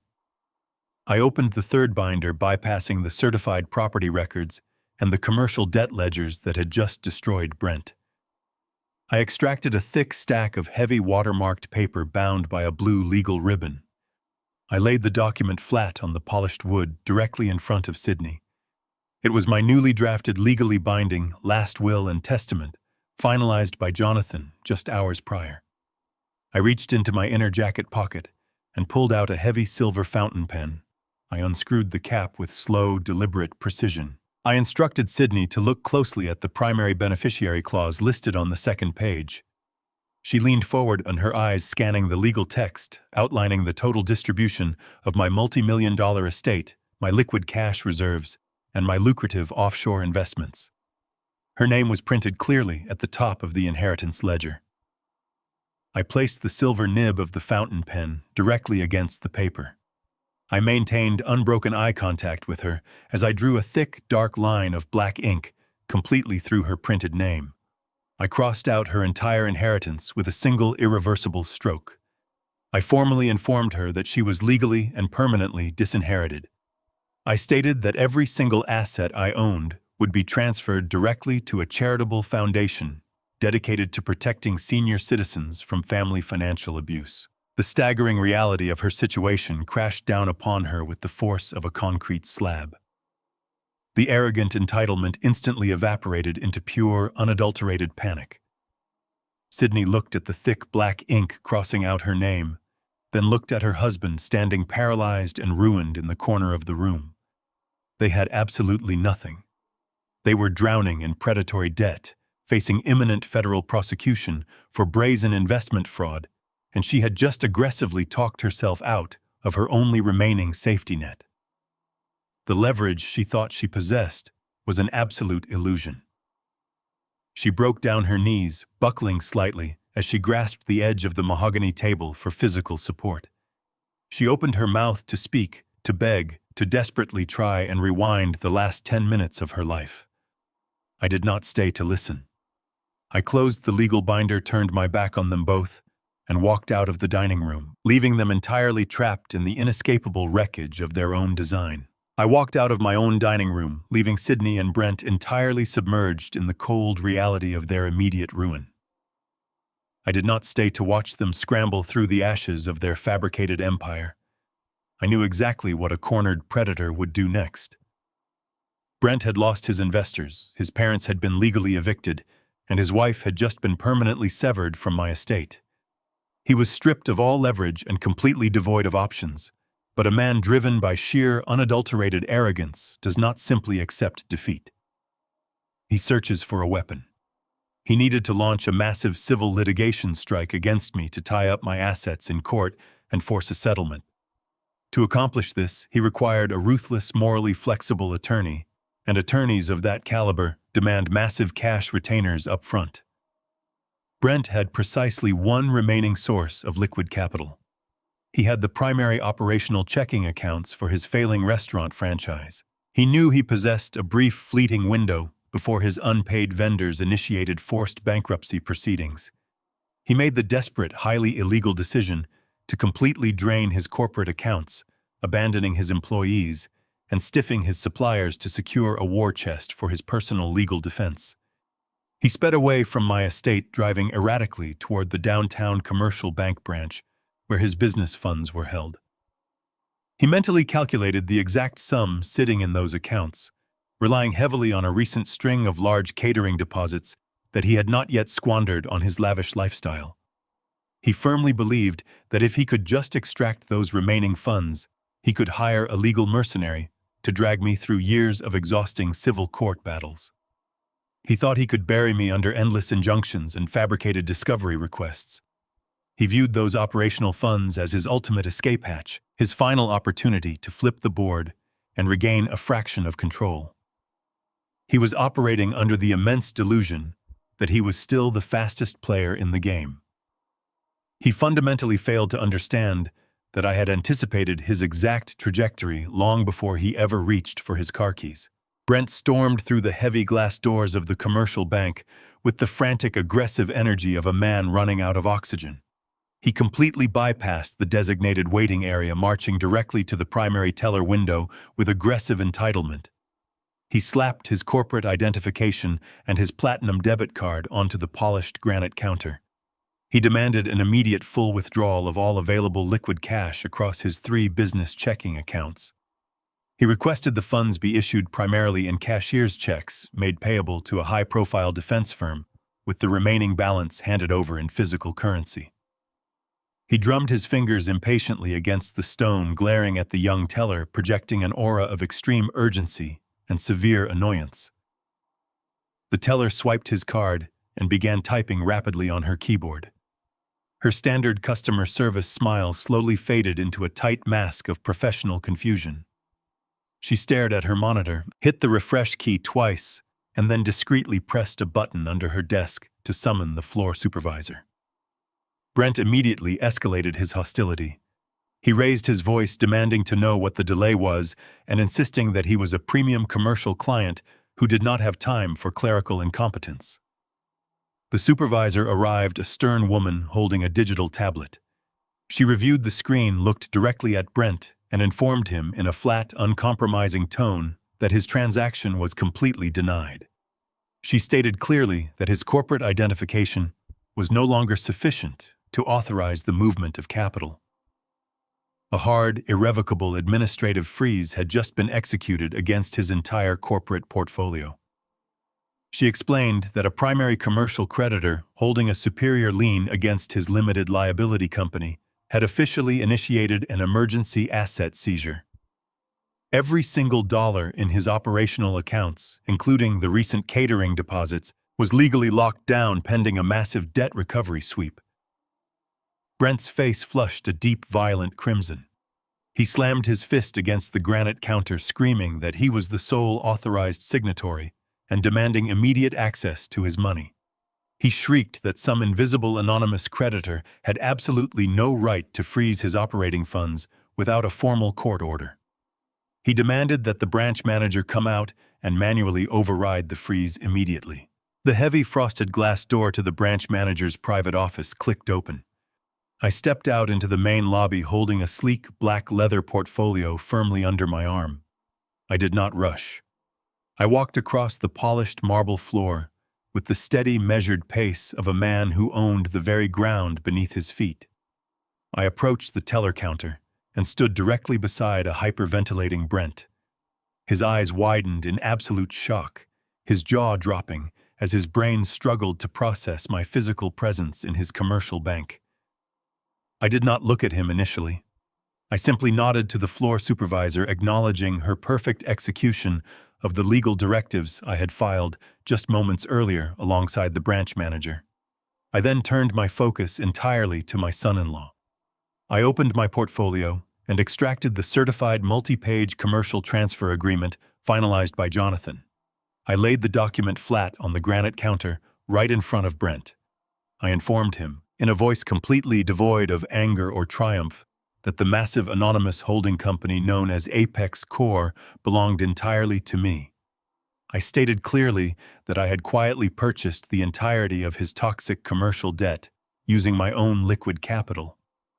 I explained that as his new primary creditor, I possessed the absolute legal authority to execute an immediate comprehensive freeze on all of his business accounts to recover the $250,000 he had stolen from my estate through his forged line of credit.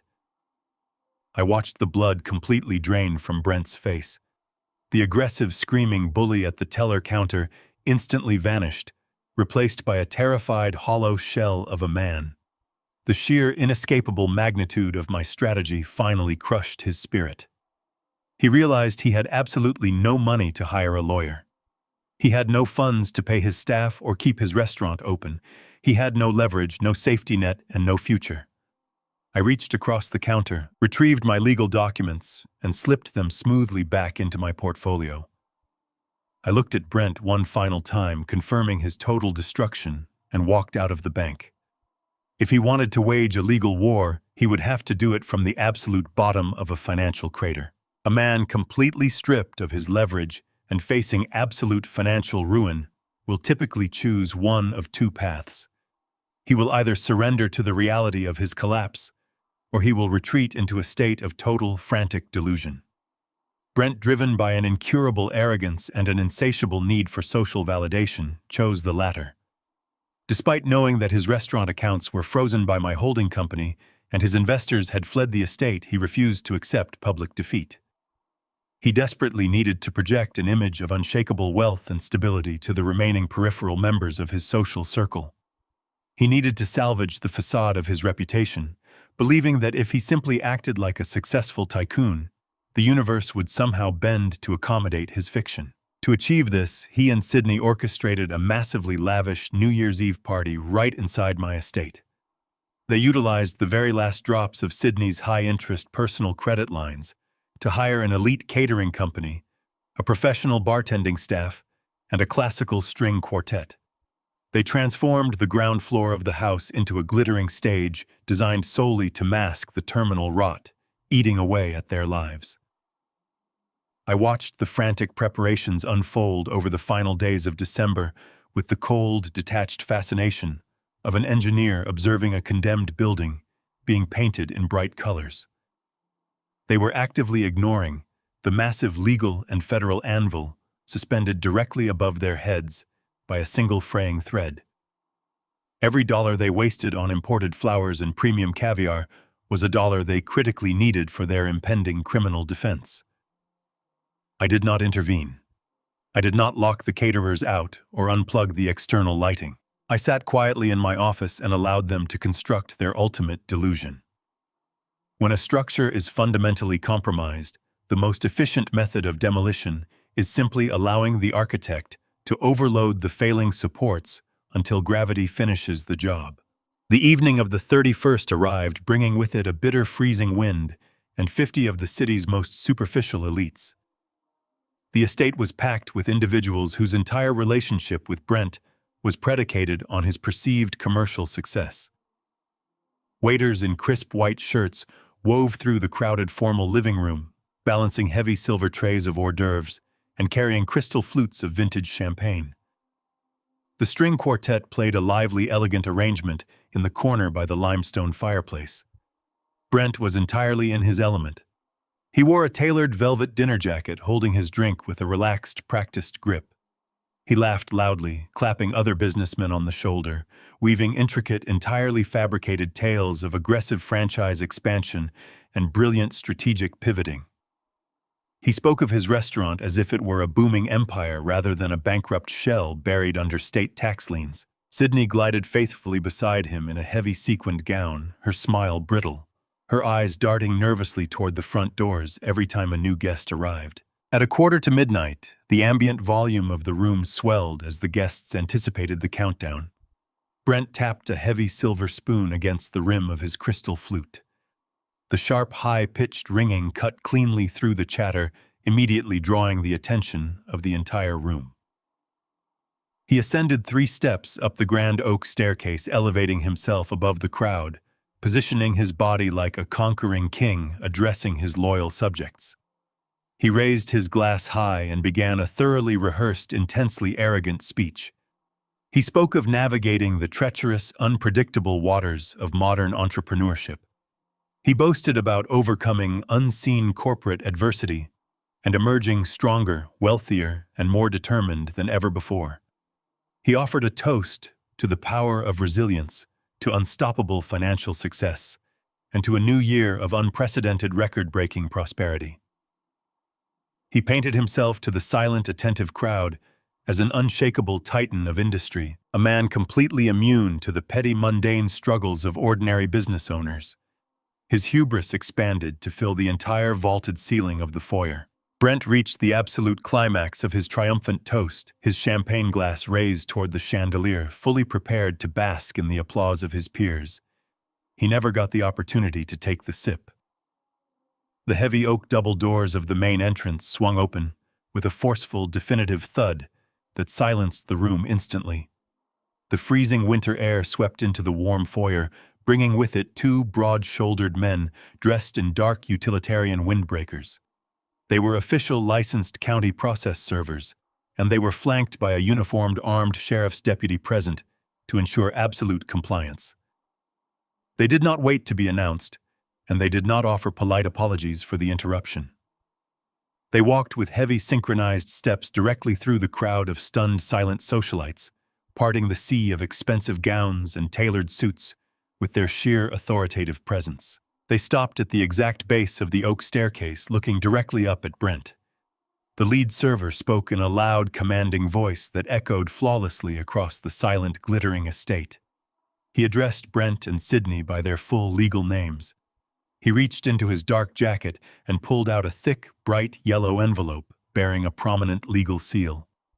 He announced to the entire room that they were officially being served with a court-mandated formal 30-day eviction notice executed by Apex Core Holding Company.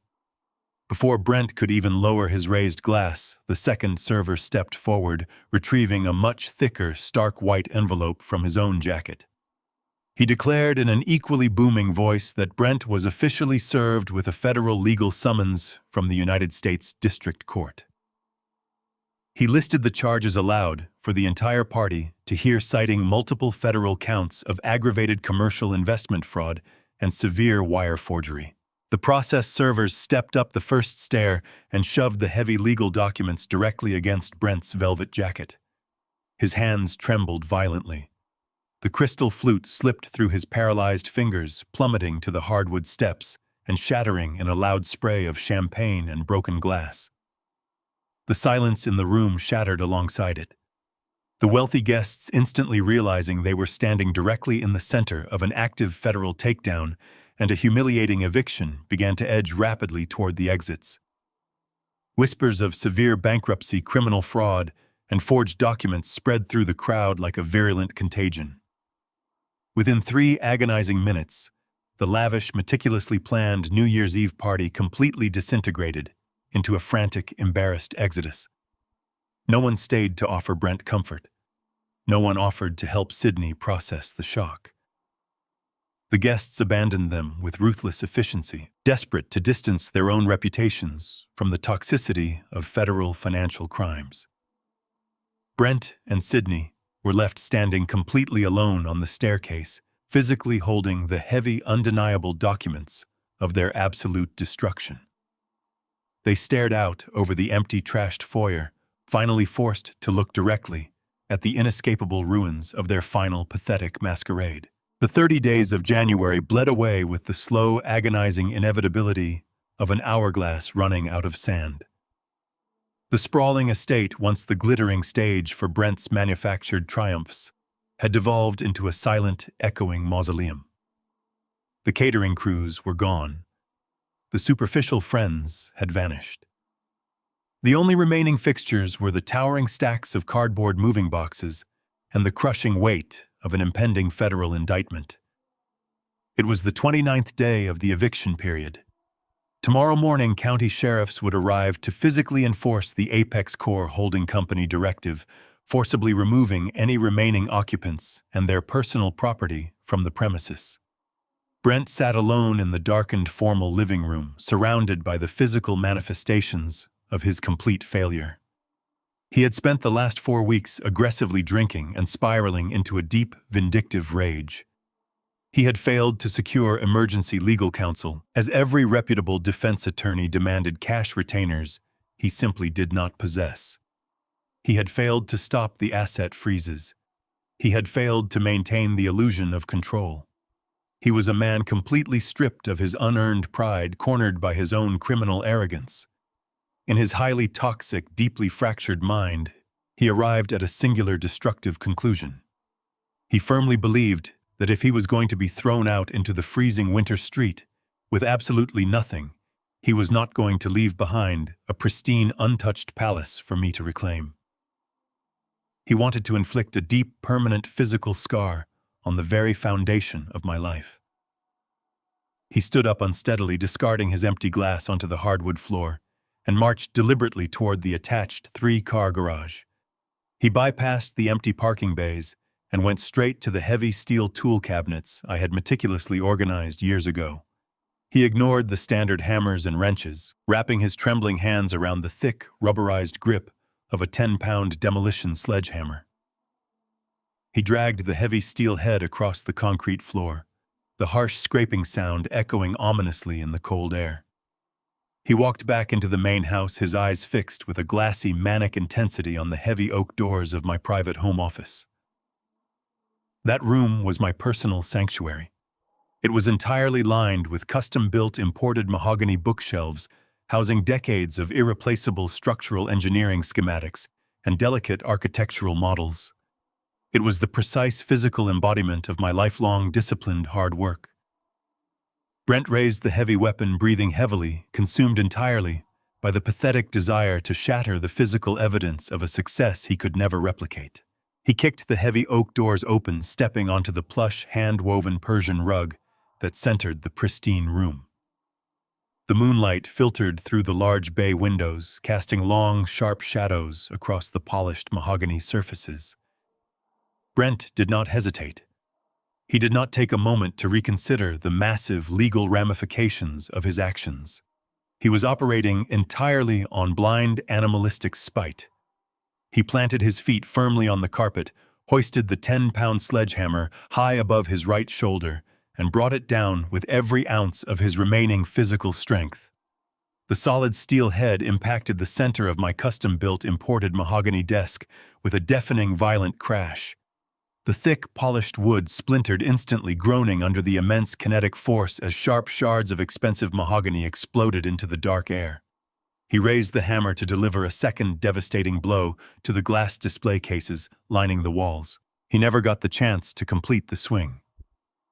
The exact millisecond the sledgehammer breached the structural integrity of the desk, my highly classified, independently wired internal security matrix engaged. I had not merely changed the external locks and gates, I had completely rewired the estate's interior sensors following the initial physical altercation on my front porch. A high-decibel, ear-piercing acoustic alarm erupted from concealed speakers, embedded directly into the crown molding. The sheer volume was physically disorienting, designed specifically to incapacitate intruders through overwhelming sensory overload. Simultaneously blinding high-frequency strobe lights ignited from the ceiling, plunging the dark office into a chaotic, disorienting nightmare of flashing white light. Brent dropped the sledgehammer immediately, crying out in shock and pain as he clamped his hands over his ears. He stumbled backward, his equilibrium completely shattered by the aggressive, strobing flashes and the shrieking siren. He collided with a heavy leather armchair, losing his footing and crashing hard onto the debris-covered rug. He gasped for air, his manic rage instantly dissolving into absolute paralyzing terror. He scrambled blindly across the floor, desperately trying to crawl back toward the open doorway to escape the deafening trap he had just willfully activated. The house itself was actively neutralizing him. He had arrogantly assumed that the physical estate was a passive object he could violate without consequence. He had fundamentally failed to understand that a master engineer designed systems to anticipate, absorb, and utterly neutralize aggressive structural threats. The trap had been flawlessly set, seamlessly integrated into the environment, and he had marched blindly into the exact center of the snare. Brent's frantic attempt to crawl out of the strobing, shrieking home office was abruptly and violently halted. 4 highly trained, heavily armored private security contractors materialized seamlessly from the darkened hallway. I had permanently retained this elite executive protection detail immediately after filing the initial restraining order, specifically instructing them to monitor the interior perimeter from the discreet guest wing during the final volatile hours of the eviction window. They moved with absolute terrifying efficiency, completely unbothered by the flashing strobes and high-decibel alarms. 2 contractors seized Brent's flailing arms effortlessly, neutralizing his panicked resistance, while a third drove a heavy knee firmly between his shoulder blades, pinning him face down against the splintered mahogany debris. The 4th contractor deactivated the acoustic sirens via a secure mobile terminal, instantly plunging the estate back into a heavy ringing silence. Less than 3 minutes later, the flashing red and blue lights of county sheriff cruisers illuminated the front bay windows. The automated alarm sequence had triggered an immediate high-priority dispatch. Uniformed officers stormed through the open front doors, their hands resting cautiously on their duty weapons. They entered the home office and immediately assessed the shattered desk, the dropped sledgehammer, and the severely restrained intruder. A senior officer pulled Brent up from the floor, roughly slamming his wrists together behind his back and securing them tightly with heavy steel handcuffs. The officer loudly informed Brent that he was officially under arrest for felony destruction of private property and a direct documented violation of an active judicial restraining order. Sydney slowly descended the grand staircase, clutching a half-taped cardboard moving box to her chest. Her face was completely drained of color. She stood frozen on the bottom step, staring in absolute silent horror as the police dragged her husband through the foyer. Brent twisted his neck, looking back at his wife with wide, desperate, pleading eyes, begging her to call a lawyer. She did not say a single word. She did not reach out to comfort him. She watched the heavy front doors close behind the officers, sealing Brent inside the back of a police cruiser. Sydney was left entirely alone in the massive, echoing hallway, holding a cheap cardboard box, with less than 8 hours remaining before she was legally thrown out into the freezing street. The heavy oak doors of the county courthouse swung shut, sealing us inside the sterile, fluorescent-lit courtroom. It had been exactly 3 weeks since Brent was hauled out of my shattered home office in handcuffs. He currently sat at the defense table out on bail, wearing a poorly tailored suit that hung loosely on his visibly depleted frame. The arrogant, swaggering restaurateur, who once hosted lavish catered brunches with stolen funds, was entirely gone. Sydney sat rigidly in the gallery directly behind him, her face drawn and pale, completely stripped of her usual entitled sneer. We were assembled for the consolidated civil hearing to finalize the eviction and address the massive financial fraud surrounding the forged $250,000 line of credit. I sat calmly at the plaintiff's table beside Jonathan, my hands resting flat on the polished wood. We did not speak. We simply waited for Brent's deeply compromised legal representation to present their desperate, fabricated defense.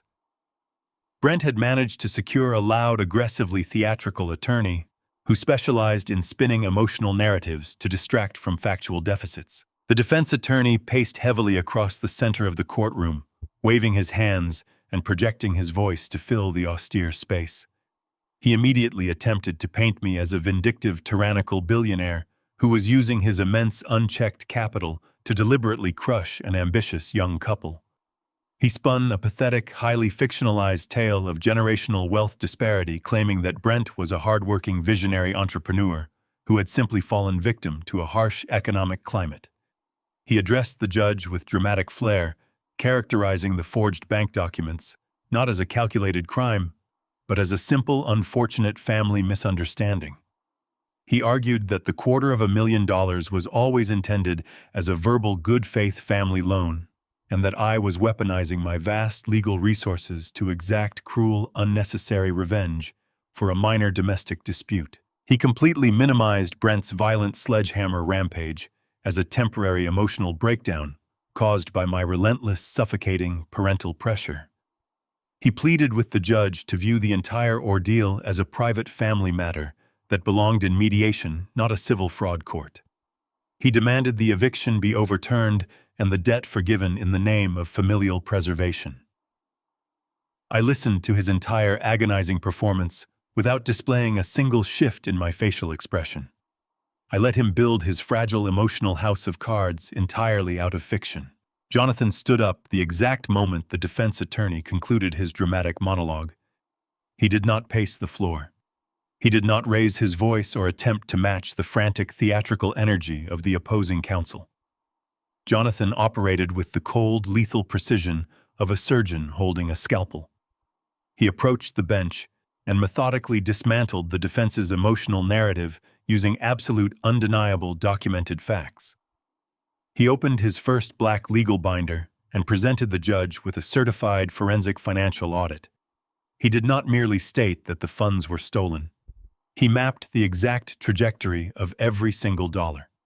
He proved unequivocally that the $250,000 from the commercial line of credit was never invested into Brent's failing restaurant.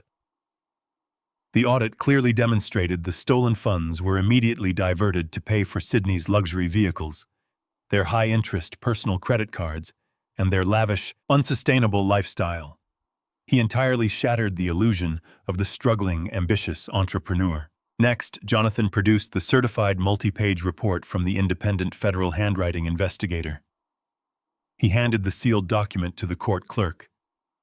He highlighted the absolute forensic certainty that Brent had maliciously fabricated my signature on the commercial loan applications. Jonathan explicitly stated that federal bank forgery could never be legally classified as a simple family misunderstanding. Finally, Jonathan turned to the courtroom monitor and introduced the high-definition security footage from my front porch. The entire courtroom fell into a heavy, suffocating silence as the video played.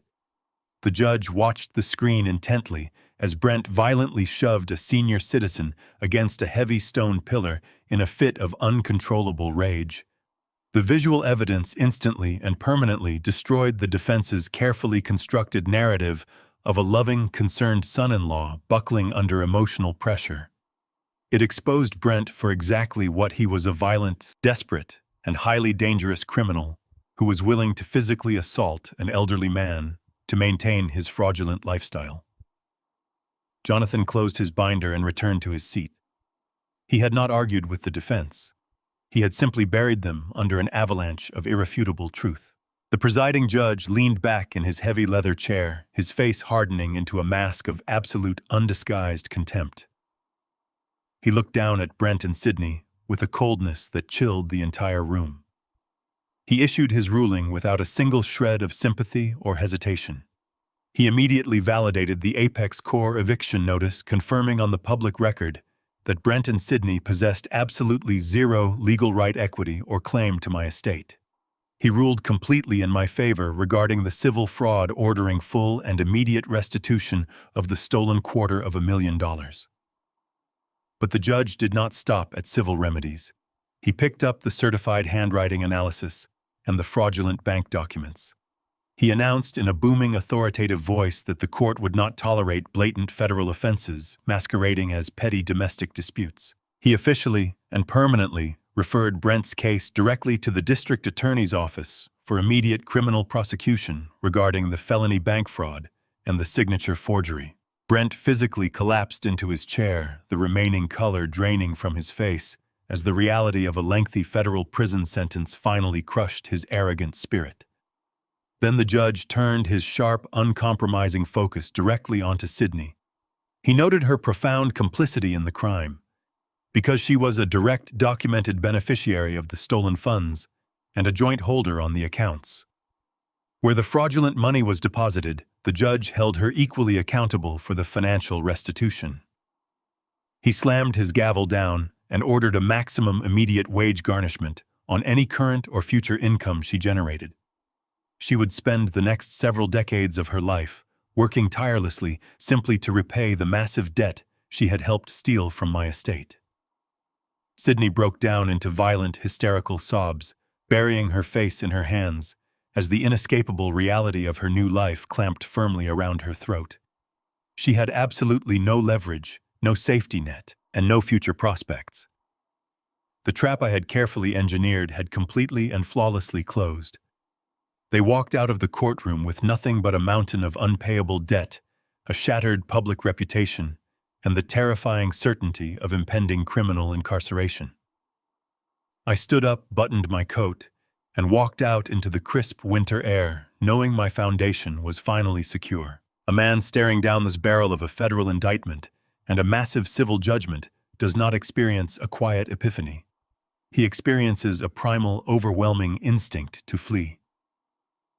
Brent knew the district attorney was actively drafting the criminal charges for his bank fraud and signature forgery. He knew Sydney's wages were entirely garnished, and his operational accounts were locked behind the impenetrable wall of my holding company, Apex Corp. He was legally trapped, socially exiled, and financially eradicated. However, a rat cornered in a sinking ship will always look for one final piece of driftwood. Brent needed untraceable physical cash to fund his escape across state lines before the federal warrants were officially signed. He could not access banks. He could not ask his humiliated investors, and he could not borrow from his evicted parents. His single remaining reservoir of value was the heavy physical equipment sitting dormant inside his flagship restaurant. That commercial kitchen was outfitted with hundreds of thousands of dollars worth of imported high-grade culinary machinery. Those assets legally belonged to Apex Corp as collateral against his stolen $250,000, permanently frozen under the judge's recent civil restitution order. Brent, consumed by a vindictive, desperate rage, decided that if he could not maintain his restaurant empire, he would physically dismantle it and sell the internal organs on the black market.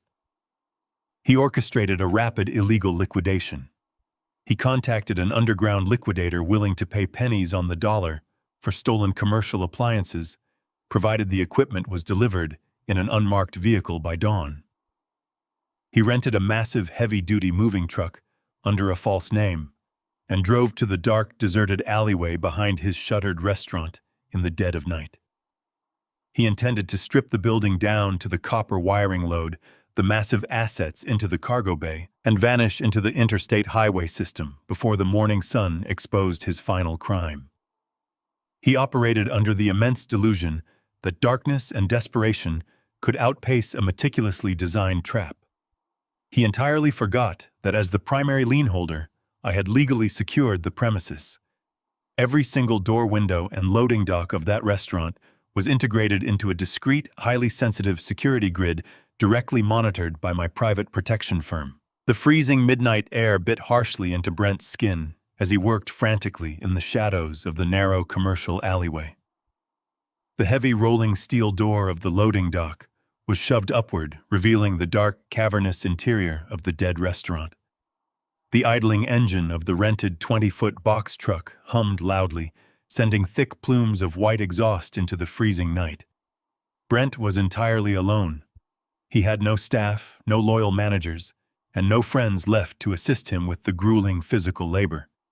He was forced to move the massive industrial-grade equipment using nothing but a rusted metal hand dolly and his own panicked adrenaline. He was drenched in sweat despite the bitter cold, his tailored clothes ruined by heavy grease and industrial grime.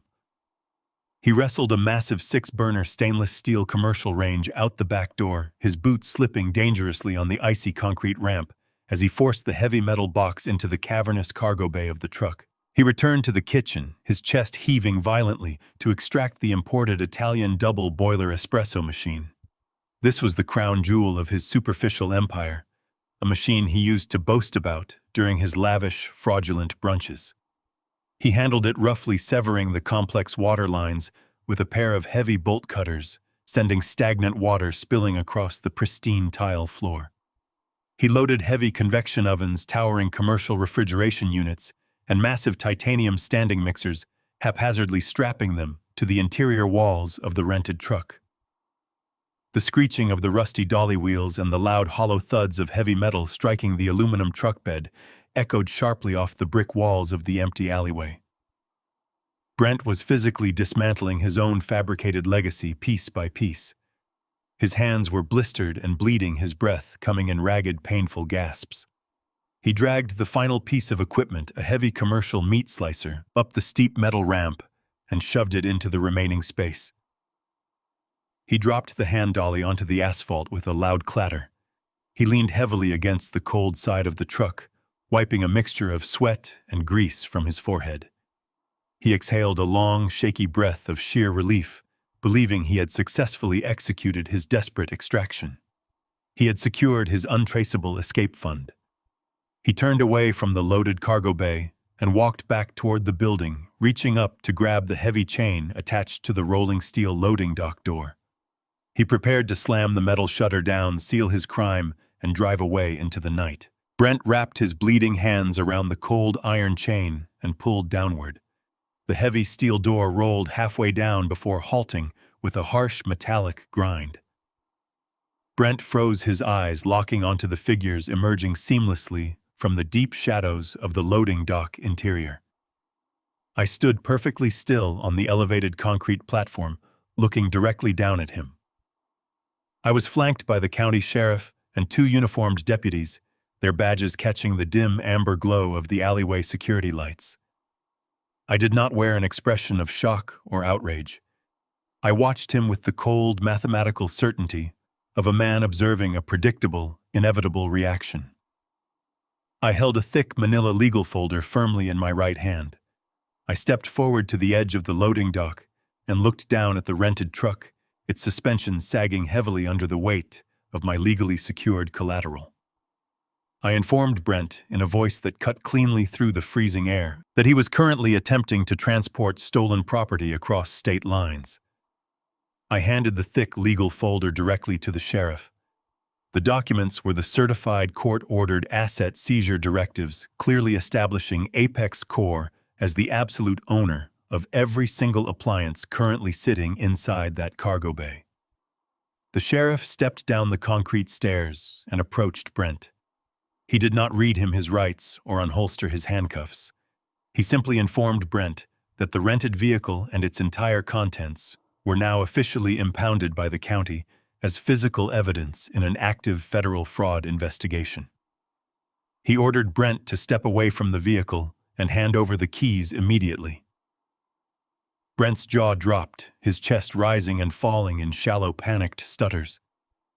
He reached into his grease-stained pocket with trembling hands and surrendered the silver keys to the deputy.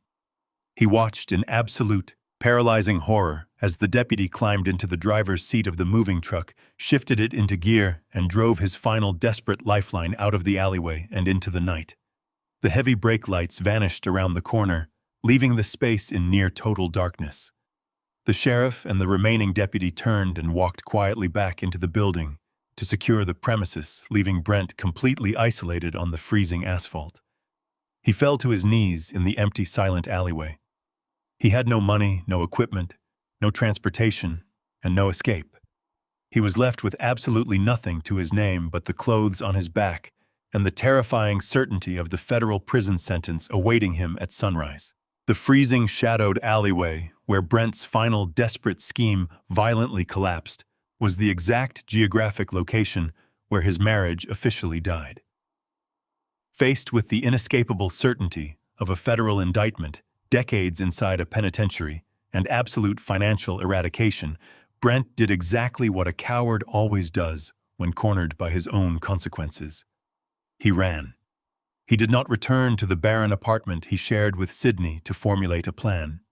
He did not hire a public defender or attempt to face the overwhelming evidence of his massive fraud. He simply vanished into the interstate highway system long before sunrise, abandoning the state and plunging himself into the miserable, permanently paranoid existence of a wanted federal fugitive. He left his wife completely behind to absorb the crushing weight of their shared destruction alone. Sydney's artificial reality shattered with breathtaking, merciless speed. The holding company immediately locked her joint bank accounts. The civil courts garnished her wages at the maximum legal limit to begin repaying the massive $250,000 theft. The elite social circle she had meticulously cultivated over the years completely ostracized her, treating her name like a highly contagious disease. She was entirely alone, buried under a mountain of unpayable debt, relentless public humiliation, and the sudden, terrifying absence of her husband.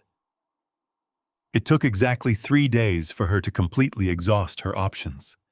She had nowhere left to hide and absolutely no one left to manipulate. Late on a freezing Tuesday afternoon, the perimeter sensors of my estate chimed softly. I checked the high-definition security monitors and watched Sydney trudge slowly up the long, snow-dusted driveway. She was not wearing her tailored designer coats or her expensive imported jewelry. She was wrapped in a thin, inadequate jacket, shivering violently against the bitter winter wind. She was carrying her entire remaining life inside a single worn canvas duffel bag. She climbed the icy steps to my front porch and stood before the heavy oak double doors. She did not ring the bell with her usual arrogant entitlement. She knocked weakly, her bare hand trembling against the solid wood. She began to cry, her tears freezing on her pale cheeks as she stared directly up at the surveillance camera. She pleaded into the exterior intercom, her voice cracking with raw, unfiltered desperation. She begged to be let back inside the warmth and safety of the estate. She swore repeatedly that she had finally learned her lesson, promising through heavy sobs that she understood the magnitude of her terrible betrayal. She claimed she was entirely broken, abandoning her pride, and demanding that I rescue her from the freezing, merciless reality she had deliberately built for herself. I stood in the grand foyer and listened to her desperate pleas filtering clearly through the digital speakers mounted on the wall. I did not rush to the door to alleviate her suffering. I took a slow, deliberate breath, steadying my mind and entirely separating my fundamental logic from the residual lingering ghost of parental instinct. I unlocked the heavy steel deadbolt and pulled the massive oak door inward. The freezing winter wind rushed into the foyer, carrying Sydney's muffled sobs and the bitter scent of impending snow. I stepped out onto the stone porch, buttoning my thick wool cardigan against the aggressive chill. I looked down at my biological daughter. She dropped her heavy canvas duffel bag onto the frosted stone, her eyes wide with a desperate, frantic, and entirely misplaced hope. She took an eager step forward, raising her arms to initiate the tearful, dramatic reconciliation she firmly believed was about to take place. She expected me to immediately crumble at the raw sight of her physical suffering. She anticipated that I would wrap my arms around her, pull her into the heated, secure luxury of the estate, and magically erase her massive self-inflicted debts with a single stroke of my pen. I did not move an inch. I planted my feet firmly on the threshold, positioning my body as an immovable physical barrier between her shivering frame and the warmth radiating from my home. I did not open the door wide enough for her to pass. I looked at her with the cold, objective clarity of a senior engineer, inspecting a structurally compromised bridge that was slated for demolition. I did not see a tragic victim of circumstance standing on my porch. I saw a grown, capable woman who had actively participated in a vicious, coordinated campaign to physically and financially destroy her own father. I reached into my deep coat pocket and withdrew a plain, thin manila folder. I extended my arm and handed it directly to her. Sydney took the folder with trembling, uncertain fingers, her brow furrowing in confusion. She opened it, her tear-filled eyes rapidly scanning the contents. There was no cashier's check inside. There were no keys to a guest house, and there were no legal documents reinstating her permanently severed inheritance. The folder contained a neatly printed, highly researched list of affordable, practical studio apartments located near the city's industrial transit sectors. Clipped securely to the top of the paper was a preloaded municipal transit card holding exactly enough fare for 1 month of public bus rides. I watched the realization slowly drain the final ounce of desperate hope from her exhausted face. She looked up at me, her lips parting in silent shock as she gripped the green plastic transit card. I was offering her the absolute bare minimum required for basic foundational survival, completely stripped of any unearned luxury, financial bailouts, or emotional comfort. Sydney stared down at the printed list of cheap apartments and the plastic bus card, her entire body trembling in the freezing wind. She looked back up at me, her eyes brimming with a profound, terrified disbelief. Her voice was barely a raspy whisper as she asked how I could possibly turn my own flesh and blood away into the freezing cold. I looked directly into her eyes and delivered my final, unwavering truth. I spoke with absolute mathematical certainty, completely devoid of any malice or lingering anger. I informed her that the fundamental, uncompromising duty of a father is not to endlessly shield his children from the harsh consequences of their own cruelty. A father's job is to equip his children with the necessary tools to survive reality. I explained that she and Brent had spent years living inside a highly toxic, fabricated fantasy, believing they could extort, manipulate, and abuse people without ever paying the ultimate price. I told her that welcoming her back into the safety of this estate would simply validate her terrible behavior and permanently reinforce the exact entitlement that had ruined her life. The transit card and the apartment list were not acts of vindictive cruelty. They were the very first pieces of a new, honest foundation she would have to build entirely on her own. She possessed the physical ability to work, to struggle, and to earn her own genuine redemption out in the real world. I told her that she would finally have to survive the hard way, functioning exactly like everyone else she had previously looked down upon from her unearned pedestal. I did not wait for her to formulate a desperate argument. I took a steady step backward across the threshold and pulled the heavy oak door completely shut.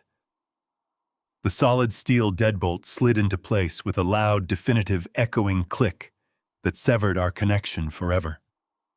I turned my back on the front entrance and walked slowly through the grand foyer. The estate was absolutely immaculate. The shattered mahogany desk in my home office had been entirely removed and replaced with a flawless, custom-built drafting table. I walked into the spotless kitchen, the afternoon sun casting warm, geometric patterns across the polished granite countertops. I brewed a fresh cup of dark, rich coffee, taking comfort in the familiar rhythmic sound of the machine. I carried the heavy ceramic mug into the living room and sat down in my favorite leather armchair. I took a slow, deliberate sip, feeling the bitter heat wash through me. I closed my eyes and listened to the space around me. There were no lavish, catered parties, no screaming, vicious ultimatums, and no frantic threats of corporate sabotage. There was only the absolute, beautiful, unshakable silence of my completely reclaimed life. True strength is not measured by the depth of your bank accounts or the volume of your threats, but by the quiet resolve to uphold your boundaries when they are tested by those you love. We often mistake endless forgiveness for compassion, failing to realize that shielding someone from their own consequences is the ultimate form of betrayal. Accountability is a painful medicine, yet it remains the only cure for arrogant entitlement. Real love requires the profound courage to let people fall, allowing them the necessary opportunity to discover their own resilience and rebuild their lives upon genuine earned foundations. Did you enjoy this story of reclaimed dignity and the power of setting unbreakable boundaries? Share your thoughts in the comments below. Let us know which moment of justice resonated with you the most, and make sure to hit the subscribe button for more compelling life stories about resilience, accountability, and the unyielding strength of standing your ground.